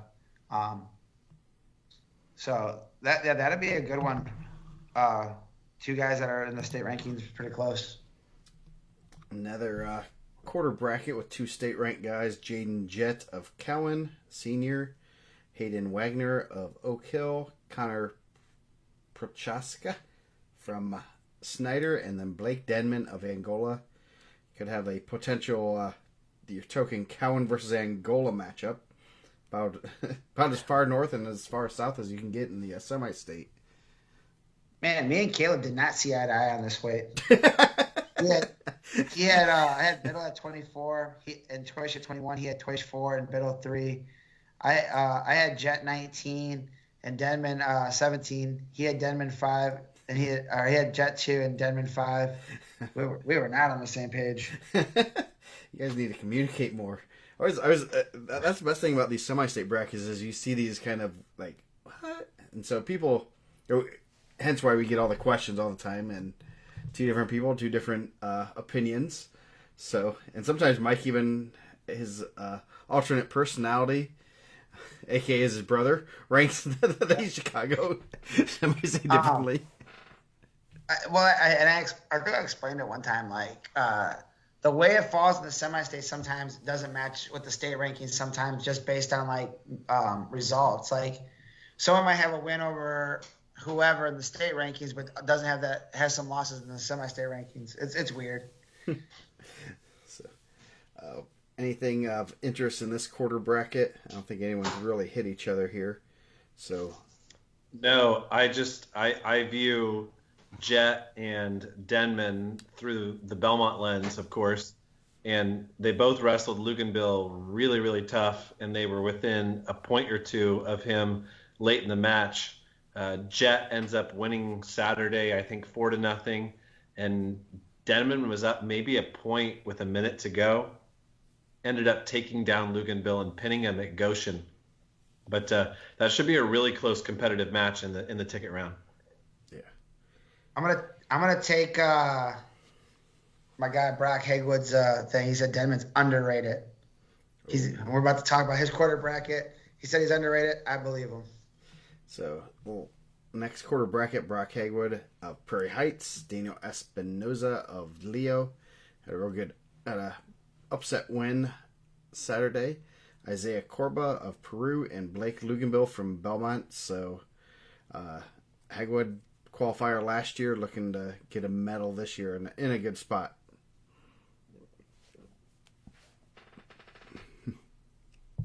Anything? Yeah, I mean, I kind of said with the. I'm a real big Hagwood fan. I think those guys wrestle an exciting style. That'd be a good one. Possible Luganville and Hagwood. Luganville's had a good season. He looked good at Al Smith. I mean, I'm sure Dane has a better insight to that. You know, he sees that guy a lot more than I do. Yeah, I feel like we talked about this on the show last night. I'm pretty sure that Corba was the one who knocked Luganville out at the Al Smith. Luganville took him down, had him on his back in the first period. I remember being on the mat side taking pictures, and then all of a sudden I looked away and Corba had him stuck. But like when we went back up to those 4 guys that we were projecting to make the ticket round in the top, like Luganville's been right there with all of them. He beat Biddle earlier in the year, but he's had losses to all 4 of them. He didn't wrestle Hagwood at Mishawaka, but he's been right up there. And like Luganville was a ticket rounder way back as a sophomore, so you know he's had that experience at the Coliseum and is not going to be, he's not going to be afraid of the challenge. I do think that if Luganville can just get into the second period and the third period and feel more comfortable, that's when he's most dangerous. Are you guys bringing any of the Belmont magic this weekend?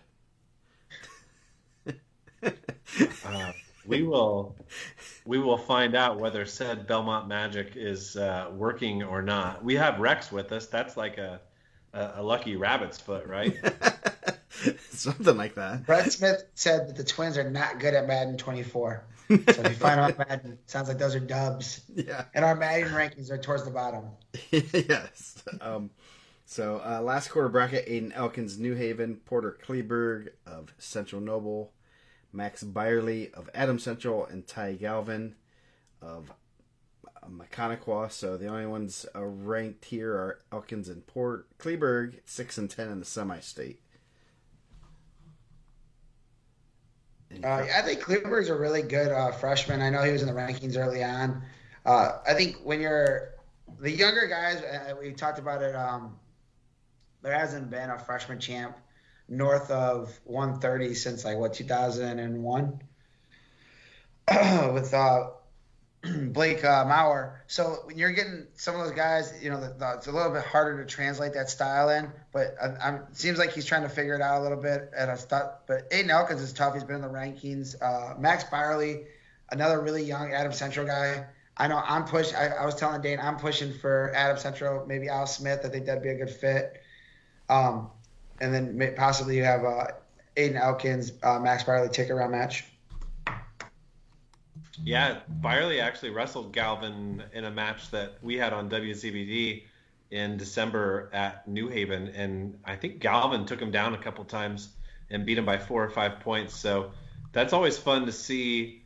You talk about the Tony Woods and Mav Dubas wrestling 5 or 6 times, but it's always cool to get a chance to avenge one of those losses from way earlier in the year.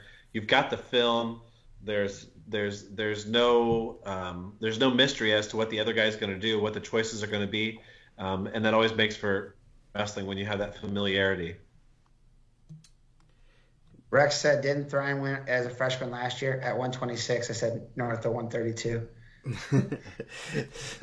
157 in good quarter bracket. Kevon Russell of Snyder having a good senior year. Riley Searball of Prairie Heights, Connor Kissel of Marion, and then number 17 Isaiah Meyer of South Adams. So you got a potential 14-17, and you and Caleb did agree on the at least ranking who's higher, so that's a good one. Yeah, I mean, we didn't. He had Teaton Klaus higher than Meyer, so we're kind of on the same page on this one. Russell looked really impressive at Al Smith. I seen him there. I know he had a really good summer. I know Heavy Hands told me he's really good. So, I take what he says as the gospel. My guy knows wrestling. Isaiah Meyer, did he I was given I know he defaulted in the finals of sectional. Was he able to compete this week? I know he was dealing with some injuries. He did. He wrestled on Saturday, and Gavin Davis got to wrestle 3 full matches. He only wrestled 23 seconds at sectional, as they defaulted to him twice. But Meyer's a kid who gets better over the course of 6 minutes, and I think that's a really intriguing match between Russell and Meyer potentially in the ticket round. Rex and I talked about it on the show last night. I feel if Meyer can sort of withstand the opening 2.5 minutes, second period, and get into that third period, maybe down a point, 2 points, 3 points, and be on his feet, I think Meyer could be really, really dangerous, and potentially South Adams with 2 state qualifiers after going 0 for the last couple of years. Yeah, so that should be a good quarter bracket. Going down, you got Tegan Klaus of West Noble having a good junior year. Max Weiler of Leo, Raison Davenport of the Daleville Broncos, and then Will Warnock of Oak Hill. So that should be, Klaus is probably a little bit of the favorite, but lots of landmines there. Yeah, these are 4 guys that I haven't seen that much of. We saw West Noble at Goshen, but they didn't actually wrestle Belmont, and I don't remember seeing Weiler a ton at this weight just because of the way things worked in the brackets. Davenport has been awfully good for Daleville the last couple of years. He ends up taking third to Davis and Meyer Saturday. I don't know. That's an interesting one to look at. I hadn't really looked at this quarter bracket ahead of tonight. I don't really know much about Warnock. Oak Hill had a great day. We talked about it earlier in the show with how many guys they got through with the team title. So I don't know. Mike, who do you think comes out of this? Tegan Klaus I haven't seen a lot of. I know he had some really good results. Rayvon Davenport, I thought, had a pretty solid Spartan Classic. I don't know who his first loss was to. I believe he had a loss there. So actually, I haven't seen the Oak Hill wrestle, but it's a lot easier to compete when you have a full room. And those guys are bringing a lot of guys. They're running full practices. You're not scrounging wrestling coaches. I think that says a lot. And when you're there, it's really easy to catch that energy and just get it going. So obviously you guys, Belmont's had that success in the past where you guys have taken a lot of guys there and just the momentum. And, Will Warnock could get it going a couple matches in a row, and then Oak Hill could just get rolling. And then, throw rankings out the window doesn't really mean anything at that point. You're competing with not only with, for yourself, but you see your team starting to do well, and it becomes a team race, and, your buddies winning, and so I think that has a big part of it. Oak Hill did, they talk about draws and bad draws and all that. They did a lot of work last week to put themselves in a lot of good positions. Yep. Going down, the bottom half of the bracket's pretty loaded. Gavin Davis, Belmont undefeated, having a good junior year after qualifying last year. Ty Corporal of Eastbrook, Brendan Whitcar of Elkhart, and Luke Gleave of Dwenger, number 7 and 8 in the semi-state first round. So we'll see how good Caleb's rankings are. Yeah, Davis, he's had the shoulder injury all season long. A lot of people had talked about it. He sat out a couple of tournaments to try to preserve it, try to stay out of a situation where he needed surgery. But he honestly hasn't shown that it's affected his wrestling all that much. He's a guy that just a year ago beat Brabender at the Al Smith, who's now ranked number 1 in the state. Everybody knows that he's dangerous. I think everybody's just kind of hesitant to jump on board with him because of the injury. But I mean, the talent's there, and we've seen it for the last 2 years.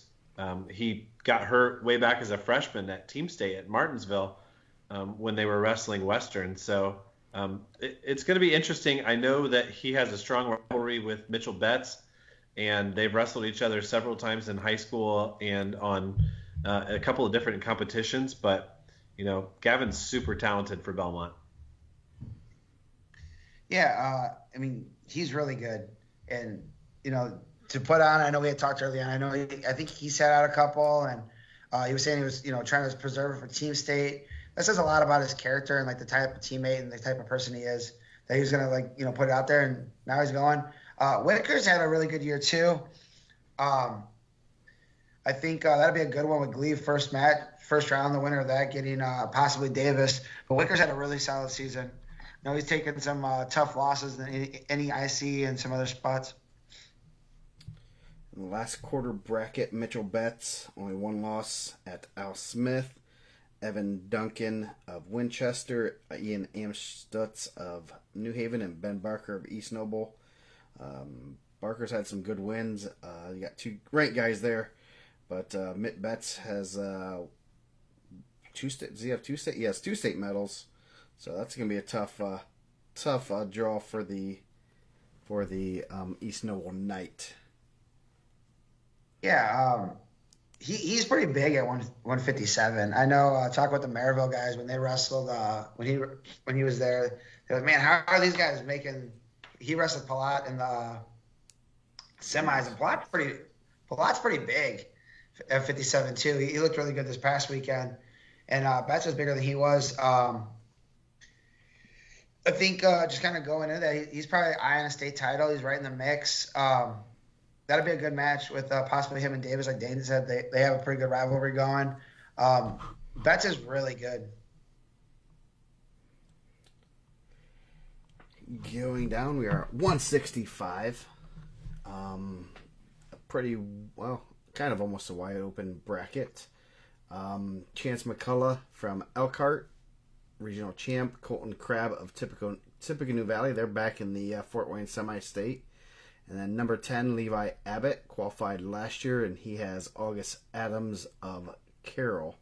So Abbott, pretty heavy favorite probably in this quarter bracket, with everyone else having 9 or more losses. Yeah, Abbott looked decent against Duke Myers. He got taken down a couple of times in the third period and really didn't have the takedown to challenge Myers. But as I look at that quarter bracket, he's headed to West Liberty next year. He's had a pretty good career, comes from a strong family. Coach Abbott, a big fan of our show on Sunday nights, and right up there with Mike Reiser as far as number of appearances on High School Wrestling Weekly. But yeah, I think from what I've seen from Abbott so far, and I saw him early in the season, and I saw him on Saturday, I think he's probably the favorite in this quarter. Yeah, it looked like Cowan kind of had a tough day on Saturday. I mean, really tough regional. I thought they came in with a lot of guys I thought could kind of be in the mix, and they took some losses. But yeah, I think he'd be the favorite. He's a top 10 guy in the state. It looked like the Jay Conner regional overall was really good at 165. Yeah, yes, it was pretty good. Going down the next quarter bracket, Ryan Smithley of Marion, number 8 in the semi-state. Jericho Jackson. I heard his father is really good with letters. He knows his alphabet from what I've gathered. Nate Wells of Garrett. Cabe Stebbins of Delta. Another one where the Jay County regional got put in a pretty good spot where they had some pretty good guys.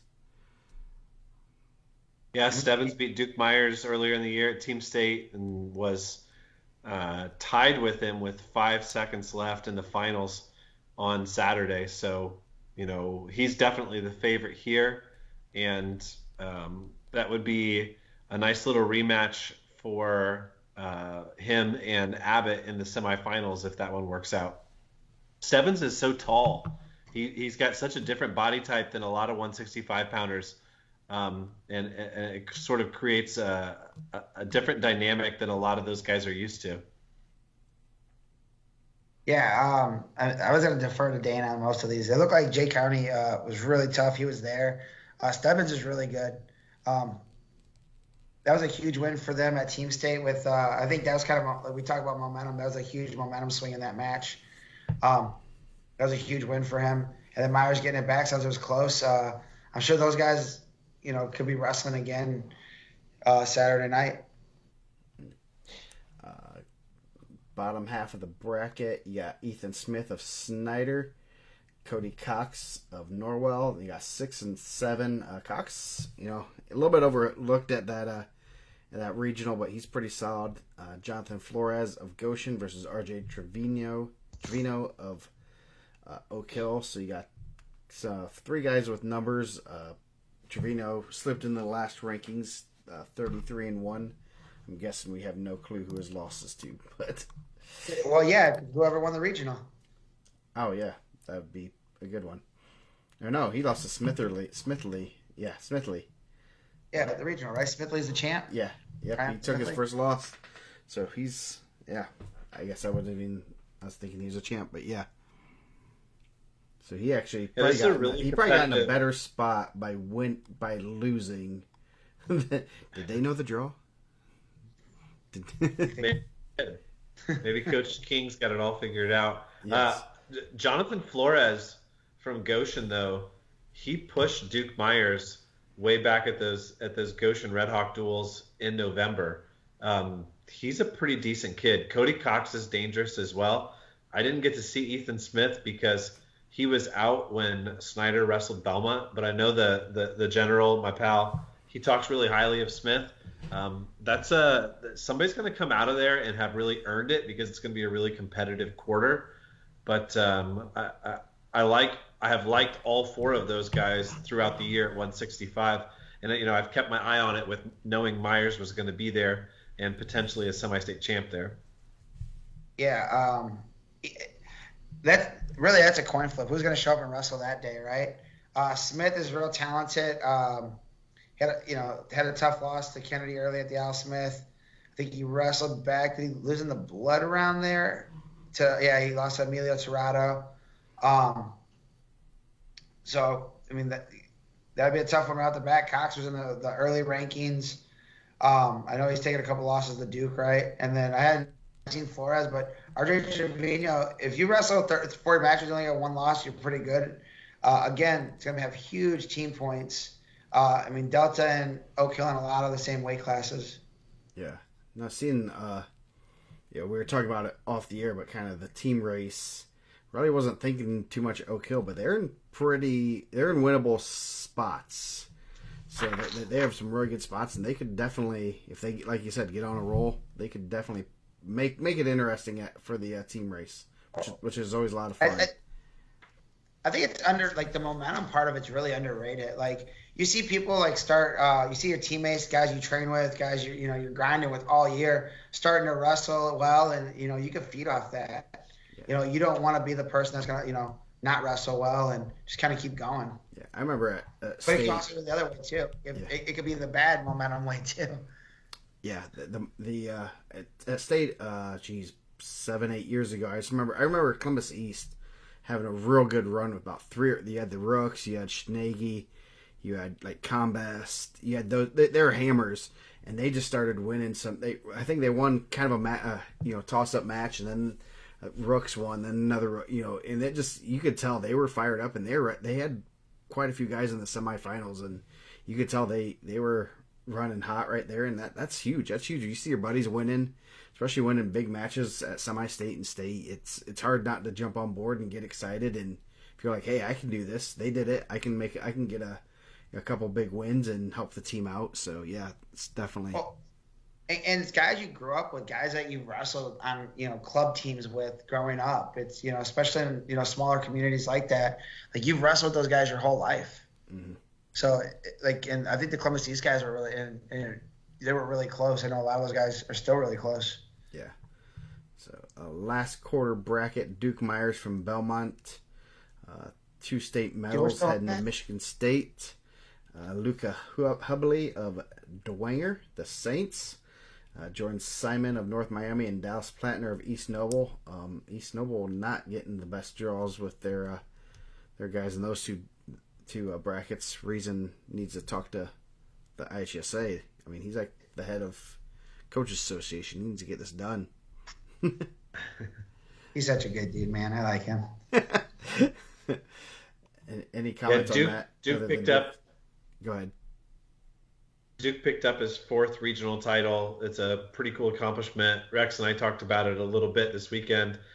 He's a guy who went through major surgery as an 8th grader, sat out a whole year of action, didn't wrestle his entire freshman year, and started in the postseason. So to win 4 regional titles, only the 5th wrestler from Belmont ever to do that.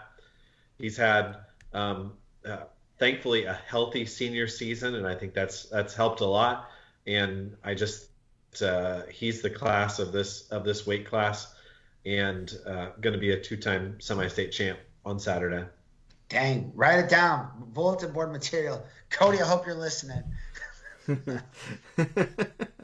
Wow, putting it down there on the interwebs. Yeah, no, he's pretty tough. That's gonna be a fun weight. Yeah, that will be a fun weight. So 175, Braxton Russell Delta, Corey Droughton of Tri Central, Cam Friedline of Elkhart, and Jack Culler of Woodland. Culler kind of came out of nowhere, kind of trying to figure out. I think he came into sectional with only 2 losses, trying to help my friend Andy's like, where's this guy lost to? Yeah, he was a sectional champ, and so he had a pretty good year. And Braxton Russell returning state medalist, so that's going to be a tough road for the Warrior there. If you had to give Braxton Russell one word to describe his style of wrestling, what would you say? Short. No, I'm just kidding. I would say very solid, man. I think he's very solid. Yeah. He holds position as well as anybody in the state. Like, he's hard to get out of his position. He's really good.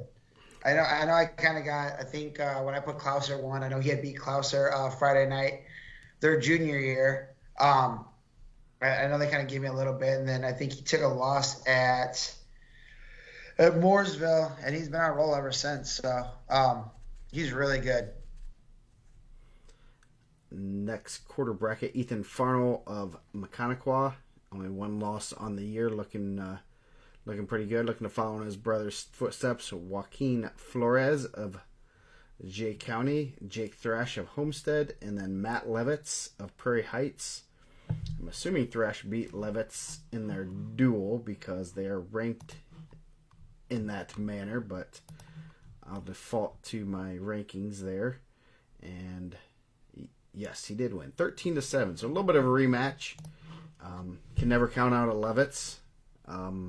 They like to wrestle in big matches, so that should be a pretty solid quarter bracket. Obviously, Farnell's a little bit of the favorite, but some guys that can compete right there.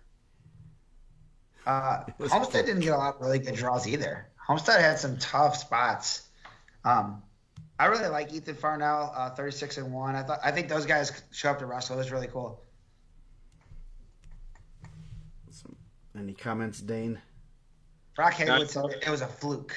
Yes. I saw Farnell earlier in the year, and I would say he's definitely the favorite in this quarter bracket.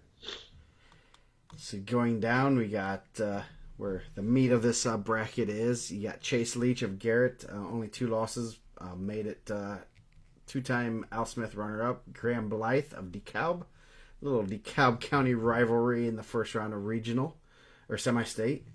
So then Evan Miller, number 15 from Oak Hill, another Oak Hill guy. This would be a good match there. Elijah Benning of Norwell. So Leach and Miller possibly 2-15.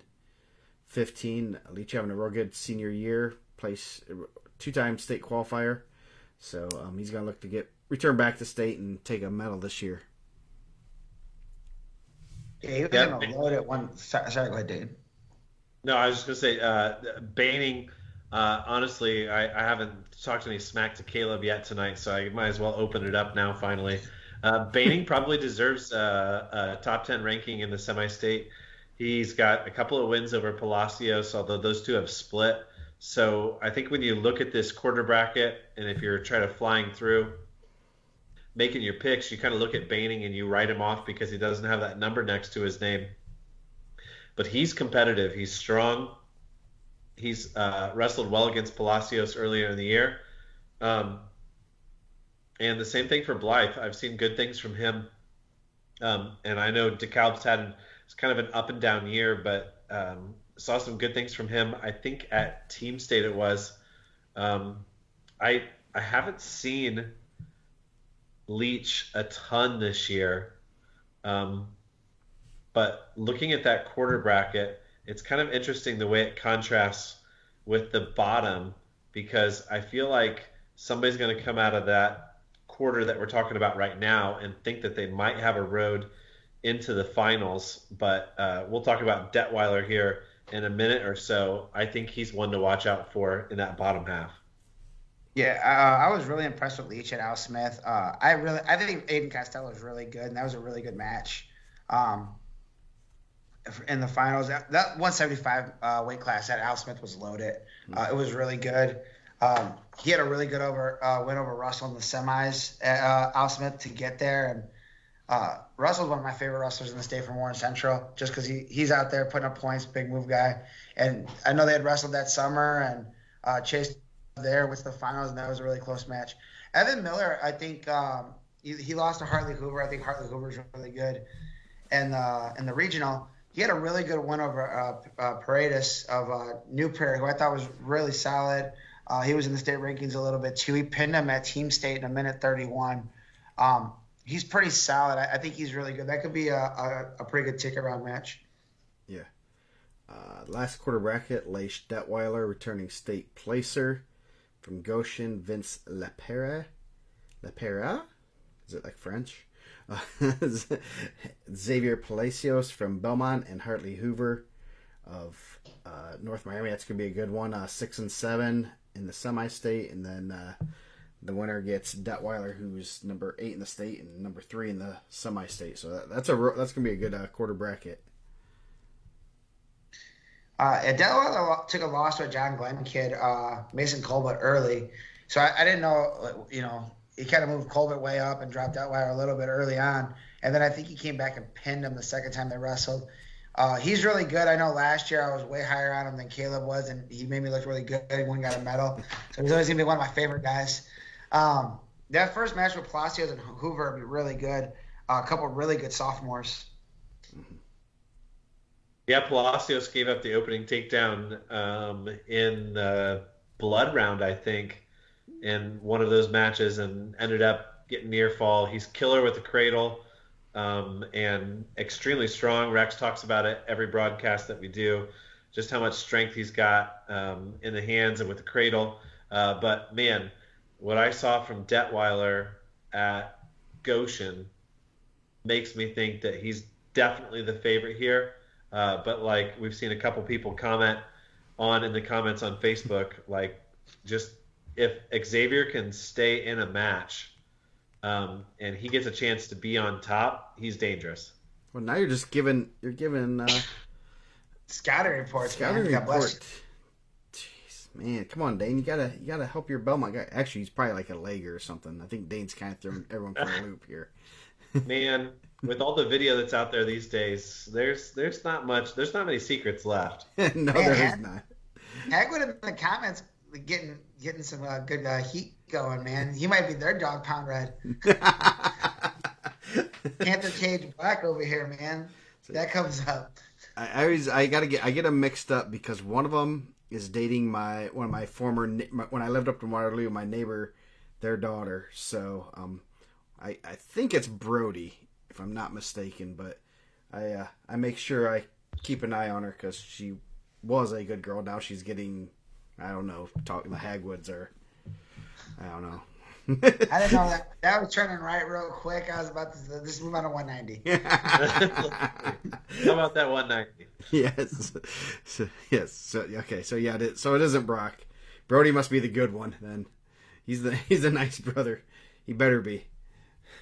So 190. Man, it feels like we were going like so slow, then all of a sudden we're at 90 because like how they bunched the weight classes up earlier. So turning state qualifier, right? Blair was a qualifier last year, right, Mike? Yes, sir. Okay. He beat Crown Point kid for a ticket. Uh-oh. So now he's just going to have to beat a West Dell kid. A Dallas Godby. Ryan Schoaf of Homestead and Austin Ringleson from Mechaniqua. I'm surprised Ringleson doesn't have a ranking unless we misspelled his name. But pretty solid spot for Blair, but obviously that is not a given. I know Ringleson was a ticket rounder last year. So... I'm tempted. How's he? Is he Yeah, Ringeisen is the one who beat Washburn, correct, on Saturday? Did he? I don't know. Well, I know Last ranking. Washburn got third. I think Ringeisen is the one who knocked off Washburn. It's funny how those matchups work because I called the match on WCBD when Ringeisen got beat by Trevor Curry 6-5, and then a week later Trevor Curry gets pinned by Chad Washburn over at Lafayette Jeff. So, all anybody's talking about at 190 pounds is that second quarter bracket where you've got number 1, number 2, number 3 all in the same quarter. But don't sleep on Ringeisen here against Donovan Blair because he was right there with Curry, and if he's got a win over Chad Washburn, then he's a real deal. Yeah. So that should be a good quarter bracket. Ringeisen was in and out of the rankings all year long, and definitely going to be in the mix next year to be there. The next quarter bracket's probably one of the most most brutal ones in the semi-state. Curry versus Connor Leans of East Noble. Come on. Again, Sam's not getting any draws. I don't know what he must have not. He must have done something to Falcons or something because he got some bad draws with some of these guys. You got Chad Washburn versus Eli Kuhlman, number 9 and 14, 1 and 2. Looks like you and Dane or you and Caleb did agree a little bit on the order. So you got 1, 2, and 3 in the semi-state. So this is going to be a we didn't agree for a long time. There was a very Chad Washburn took a loss at the Al Smith or at the Harvest Classic to Darius Beeson, who was just the runner-up at Hobart. And then Darius Beeson had a kind of a bad, not like a bad Spartan Classic. We took some losses. So Chad Washburn, I think, was out of the rankings at some point. He was number 1 in the Fort Wayne semi-state, but out of the state rankings with several other Fort Wayne guys in there. Yeah. Now that was a go ahead. I just keep thinking about this draw, and I keep thinking about how Trevor Curry wrestled last year at the Fort Wayne semi-state. Ask anybody from Adams County to watch the replay of his match with Alex Deming last year, and they'll tell you that Trevor Curry had the takedown at the buzzer against the eventual semi-state champion in Deming, and that he should have qualified and they should have been there. And now you have this draw where Curry beats Bryce Wank for the 3rd straight week and looks unbeatable, and then he draws the winner of number 1 versus number 2. It's crazy, but honestly, knowing Trevor and his attitude, I don't think he cares. I think if he's at his best, he's going to be right there and competitive, and he's going to look at it as having a chance to eliminate number 1 and number 2 from the bracket. But I saw Kuhlman earlier in the year at the NE8 duels, and he's awfully talented as well. Obviously, he comes in undefeated, only lost to Jelont, not to Hinton, but to Mickey Daring at what would be the regional finals, right? So just an insane quarter bracket, and one that's going to have everybody's attention. And the cool thing is with the way, I don't know if the other semi-states do it this way, right? But we're going to see Trevor Curry wrestle, and then on the same mat after he's done, it'll be Washburn and Kuhlman, and then the 2 survivors will wrestle in the next round. And it looks like that one's going to be on mat 2, which should be right in front of Rex and me for WZBD on Saturday. That first round match is gonna be tough, man. Washburn and Coleman, both really talented. I haven't seen Coleman. Washburn's big, man. He's a big 90. I think I had him at 215. Did he qualify 2 years in a row? I know he qualified as a sophomore, right? He qualified as a freshman and last year. Freshman, yeah. Yeah. So the other thing with Curry is I'm looking at like Adam Central's qualified like someone in the last like 25 years or something. It's a long streak. Yeah, they have a really long streak. There's a website for that. And always said it, everyone take a shot. Yes. So yeah, that's going to be an interesting one because they have some winnable draws, but they're not they're not like, you know, if you put Curry in that top quarter bracket, okay, yeah, they're going to punch a ticket. I mean, he can win that one, or he could, you know. So that's and I'm sure that's a little bit in Coach Curry's back of his mind. Obviously, he wants to get as many guys, but they have some guys in some spots that they got to win some matches that they might be just a little bit of an underdog. So this is going to be an interesting one there. So it doesn't get much easier as we go down. This is a pretty good weight class overall in Fort Wayne. So Mickey Daring from Bishop Lures, the Knights. Boston Caudell from Madison Grant with 40 wins on the year, number 5 and 9 in the semi-state. Then you got Keith Miller had a real good Al Smith and Bryce Wank of Jay County. So 3 seniors and a junior. So you got number 19 and 21. So this will be another good, you know, not as much heat as that other quarter bracket, but still a pretty good quarter bracket. Joe, to finish your thought, Adam Central's only missed out on the state finals once in the last 45 years. That's been 1998. They've had at least one qualifier since 1980 in every other year but then. Jeez, that's very good. That's not bad. Mickey Darian's really good. I've been really impressed with him. I know he has really good results. Keith Miller, really, really tough. Al Smith, I thought he wrestled really well. He lost 1-0 to Donovan Blair. Donovan Blair was the East Chicago semi-state runner-up last year at 195. And then, so Miller and Wank right off the bat, it's going to be a good one. The winner of that gets Darian. So that could be a really tough quarter bracket. Yeah, all three of Wank's losses have been to Curry each of the last 3 weekends. So, jeez. So yeah, that should be good. Good quarter bracket. Then the other one, not as much heat. Elias Kressel from Wabash, 33 and 1. Chris Newby from the Fighting Railroaders. Jeremiah Olram of Monroe Central, and Cullen Price of Elkhart. Kressel is the only one with some numbers. Are the Kressel's cousins? Yes, I believe that is correct. Wabash and Warren Central could be down on the floor drilling, possibly. Possibly, yeah.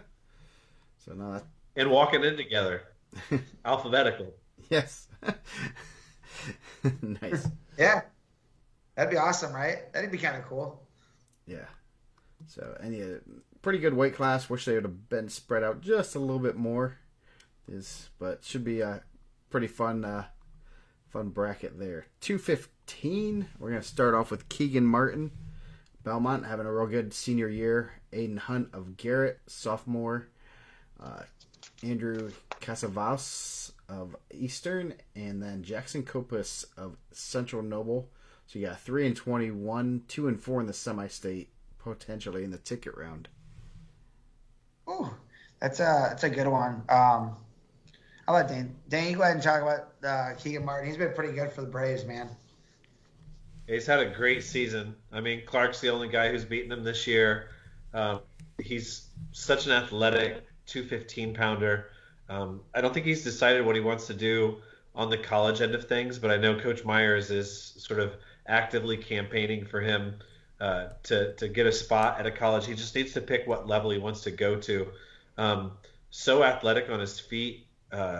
Keegan Bloom from Adams Central has just sort of ridden the wave behind him and reached the finals the last 2 weeks, and probably pretty happy with his draw down there at the bottom, as he's probably the favorite. But I really do think that Keegan Martin is the favorite in this quarter round. And I really wish that he and Hinton had been on opposite sides of the bracket, because I feel like these are the top two guys in the semi-state, and unfortunately they're on the same half. It's going to be a tough matchup for a number 2 on Friday night in Evansville. So going down, you got Jelante Hinton, 3-time qualifier, placed last year. Ethan Michael of Norwell. Dylan Creel of East Noble. Common theme there. And Dalton Albert of Tippecanoe Valley. So Hinton is pretty good. He doesn't have Chance Harris to wrestle 15 times this year, so he's coming in undefeated. I'm sure, minus any forfeits, I'm sure pretty much all of those are big wins. I think, did he wrestle Kaufman? No, he did not wrestle. He's had one decision win that I can see. But I thought they wrestled Warsaw, sorry. Earlier. They were at Warsaw. They did not wrestle them, though. That's a bummer. Yeah, I think Kaufman lost before the final. He lost to Preston. Did he lose to Preston Duffy there? Yeah, Preston Duffy. They were in a dual tournament with them, so he beat Preston Duffy 12-5. So he's had like one 6-minute match, and I'm pretty positive that might be all he has on his resume. I will double check though. Test spot for Dalton Albert. Dalton Albert was a ticket rounder last year at Chicago. He lost to Will Clark in the ticket round. Another pretty tough ticket round draw, going out to Fort Wayne and drawing a guy that's been to state 3 times. How many Fort Wayne Community School kids have qualified for state 4 times in the last 20 years? I mean, it's a pretty cool accomplishment for Jelante if he gets there on Saturday. Yeah, all of his wins, except for the Preston Duffy match, he's either had pins or forfeits, and 1 decision. It's pretty good year. Yeah. Count in for bonus points. Yeah. So, yeah, he's had a good year. Going down, next quarter bracket, Preston Duffy, the aforementioned, Manchester, Brady King of Northwood. That should be a good match. King's had I think Northwood has some pretty good young guys. Matt Pori of New Haven and Keegan Bloom. So you got 3 semi-state ranked guys there. Should be a real good, pretty wide open quarter bracket there. Yeah, Bloom got roughed up pretty good in football season again and sat out a lot of matches. And actually, Adams Central had 4 guys for 3 weights who were all state contenders, with Wyatt McAfee eventually losing the spot to Bloom. But, all 3 Bloom's losses are to Martin. No, I take that back. 2 of Bloom's losses are to Martin because they didn't wrestle in the dual meet. Bloom took 1 loss at Team State, but honestly, Bloom is so strong and so athletic. You look at that draw and you just have to think that he's probably the favorite coming through there. I'm trying to think off the top of my head. I don't think that Bloom wrestled Pori in the dual meet when New Haven beat Adams Central. I don't know much about Preston Duffy from Manchester, but Bloom's going to have, if Curry doesn't get through at 190, I think a lot of the pressure will fall on Bloom and Worm to pick up that qualification spot for the Jets. And I think Bloom's experienced enough for Adams Central that the pressure's not going to get to him. Preston Duffy was the first person out of the rankings for the final rankings. He has 3 losses, 2 to Alex Deming and 1 to Jelante Hinton. So he's pretty solid. He beat Albert in overtime and 7-2 in overtime match. So not a score you see often in overtime, but he's pretty solid. I know he had some really good wins. I know he had a good win over Cameron Kaufman of Warsaw, who I thought was really good. Coming out of Al Smith, I thought he was one of the guys that kind of was like, oh man, he's very underrated. And then I think the next week he beat Kaufman. So 25-3, regional champ. I probably should have been ranked. That one's a misstep on my part. I just thought the 215 area was pretty deep there. We went a different route, but he's really good. Yeah. Last quarter bracket, Travis Henke of Northridge, number 18, comes in with one loss. Nolan Heiner of Southwood, Alan Ortiz of Jay County, and Caleb Evans of Homestead. Evans and Henke wrestled right after Thanksgiving. Henke won 5-0. Two really good-looking, athletic 215-pounders, so that should be a good rematch in the ticket round there. Potentially. Did Henke just get his? He got his first loss at the conference, right? Like right before at was it at NIC? What? Say that again. Yeah.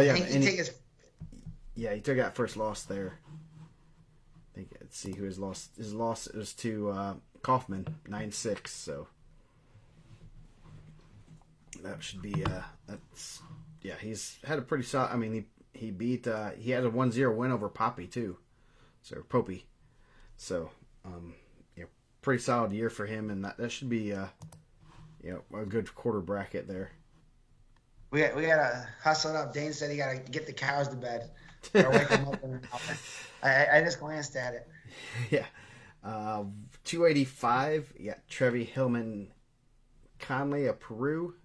He's been in the ticker round a couple times. Jeremiah Riffle, Isaac Moss, and Ethan Dodson. That might be a monstrous match because I think they're both big heavyweights. So that should be a real good quarter bracket. You got 5, 6, and 8 in the semi-state. I haven't given much love to the general tonight, but I have to defer to heavy hands here. I think Dodson takes Moss in that first round matchup, and I think he's awfully dangerous going forward and potentially reaching the finals. But you're right, Moss is a really big heavyweight. I know Grady Baker from Belmont's had a really good couple of weeks, but he just couldn't do anything with them. He tried to snap down. Moss is so tall, but I think that's where Dodson sort of offsets him because he's just got that sort of gargantuan build Dodson does, and I would look for him to be the favorite in that match and in that quarter. Yeah, he had a really good Al Smith. I know he's taken a couple. I think he took a couple weird losses at Team State. I know the general told me he's a top 5 guy. He had a win over Jose Smith. But I mean, Trevi Hillman Conley is really good. I know he was there last year. He's a real young heavyweight. He didn't have the Al Smith that he was hoping, but that's a good quarter. I think Dotson's coming out of there too.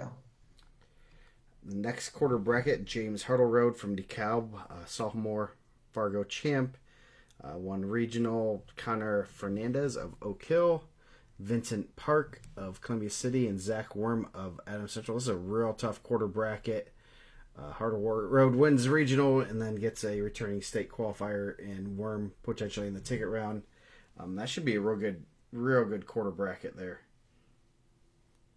Yeah, it's a compelling quarter for sure. You obviously I keep viewing things through the Adams County lens, and that's what you probably expected from me tonight. But Worm, his dad wrestled for Belmont, qualified for state for Belmont. He ends up going to Adams Central to play football and is a basketball player in a varsity starter for Adams Central in a really, really good program as a freshman. Wrestling was the furthest thing from his mind. And then Coach Curry convinces him to come out for the team as a sophomore. And if it weren't for a hamstring injury this year against New Haven, kid would have won 100 matches in 3 years for Adams Central and qualifies for state last year. He's got 4 losses to Johnny Cruz this year so far. And, Hartleroad had the great semi-state last year. That is a killer end of the ticket round match if it happens between Hartleroad and Worm. Oh, yeah. I mean, Hartleroad, had a couple losses to Coleman, right? And that's kind of where his ranking fell. He had a really good summer. That'd be an awesome ticket round matchup there. But they're saying don't sleep on Vincent Park. Vincent Park has some really good wins too. Another guy that was like right on the outside of the rankings. That first round match, if you're looking past that, Worm's looking past Park, looking towards Harder Road, that could bite him early. Yeah, Park's had he's had a couple close matches with some pretty good guys there. So next quarter, Juan Cruz of Bluffton coming in undefeated, Jacob Reynolds of Garrett, Terry Heinen of Angola, and Patrick Kiney of Tri Central. Cruz lost first round to Hartle Road. I remember that match. I was like, man, this, you expected Cruz to beat the little freshman, and Hartle Road just kind of outworked him in that match last year. So Cruz is having a real good senior year. He's been so good, guys. He's been so good. I don't know if you've had a chance to watch him in person since he came back towards the end of the year, but just so strong. And every time that he's wrestled Worm, he's found a way to survive. Been a couple of there was a Fat Man roll in there that Worm hit, where he was able to put Cruz on his back for just a couple of seconds. But like each time that Zach's found a way to score against Cruz has come right back and scored the reversal or gotten a takedown after he gave up an escape. And a couple of times he's actually turned Worm in the third period and gotten the fall. I really think that this is Cruz's weight to take this year at the semi-state. Nick said Diesel. I'm guessing he's pretty big. Yeah, no, I agree. He's had a really good year. Yeah. And the last quarter bracket, Isaiah Kuhlman of Leo, 24-2, having a real good sophomore year. Grady Baker of Belmont, Colton Sisk of Tippy Valley, and Brody Streeter of Northridge. Streeter's had some good wins. Kuhlman, the bigger little brother, I'd say he's pretty tough because from what I gather, it's like a family of like 8 kids, and if he's the biggest one, he's beating everybody up to get food. So that's a good sign that he's pretty tough. Yeah, those are some big boys. Yeah, so that's my logic and why I think he's pretty good. I mean, he beats everyone else up in his family. Obviously, Mike does not feel that way because he's ranked 20th, and Cruz was ranked a lot higher at 10th. So, well, I think, and I can kind of explain that too. Yeah. So, 24-2, he has a loss to Dots and he got pinned, and then he had a loss to Penn's backup 285. Yeah. So, that puts Penn's. You would assume. I mean, it doesn't always work that way, but I would assume Penn's varsity 285 would be ranked ahead of him, and he had a couple losses. So it kind of dropped him a little bit in the rankings. Yeah. I can speak to both of those two, Kuhlman and Cruz. I've had the chance to sit mat side with my camera in hand with both of them on the mat. And I'll tell you what, I scoop back just a little bit when those two guys get on the mat because they are giant. When I saw Kuhlman for the first time at Huntington North, I was like, where did this kid come from? That would be a fitting end to the semifinal round on Saturday if we could get those two going toe-to-toe in a 1-to-1 match in the third period in overtime. And I think if that's what happens, that's exactly the way it'll go down. Yeah. They got some big boys out there, man. You guys got some big heavyweights. Dotson's a big boy too. Yeah. Yes. Some big guys here. So, any other? I guess should be a good day. Obviously, going over the brackets, there's going to be some great quarter finals and stuff, and it's Fort Wayne and craziness happens. It should be a good day of wrestling. Any comments, Dane? Any parting words? No, I'll give ourselves a plug, I guess. We'll be on the air all day long on WZBD. We'll be on the YouTube channel for the first round, and then you can stream us live. Rex and I will be on all throughout the day, all the way through the finals. It's really cool what WZBD allows us to do to be able to put that much wrestling on the radio. But like semi-state, my favorite day. outside of the first day of the Al Smith, it's my favorite day of the season. I haven't missed a semi-state in like 25 or 26 or something like that years. My son just celebrated his 13th birthday, and he was 3 weeks old, and I missed the state finals that year, but I went to semi-state because it's kind of funny for us as Belmont fans. Like the Coliseum semi-state, that's the closest drive we have throughout the whole postseason because Jay County is actually further away for sectional and for regional, and then obviously state is further away. But there's just something about that sort of coming together, and Fort Wayne's been the little brother to the rest of the state for the last decade or two, and you see all those guys that you're competing with, but also a lot of your close friends, and you know that once you leave the ice of the Coliseum on Saturday, those are the same guys that you're going to be rubbing elbows with down at state and rooting for. And it's just it's a great atmosphere. It's such a great venue for wrestling, and I'm really looking forward to it. And anything about your favorite semi-state, Mike? I thought we were going to talk about East Chicago on Thursday. No, I think Dane's right. I think that Fort Wayne's kind of got it goes in, it swings. It goes in like in waves, and probably 40 years ago, Fort Wayne was probably the best semi-state, like bar none. And then there was a couple of years where it was down, and you guys kind of were getting the business, but they've done a good job. Like just looking over the brackets and kind of seeing results, and those guys are getting better. And it's not, I don't think it's the worst semi-state, honestly. They're all good semi-states, I guess. But I think you guys don't. There's not like one team that's like a clear-cut favorite. There's not like you've got a national ranked team, so it's a lot more spread out. It's a lot more even, and I think it shows in some of the statistics when they're doing like the team state stuff, like where like there's a lot more diversity in the wrestling. You guys are gonna be well represented, and there's a lot of good matches.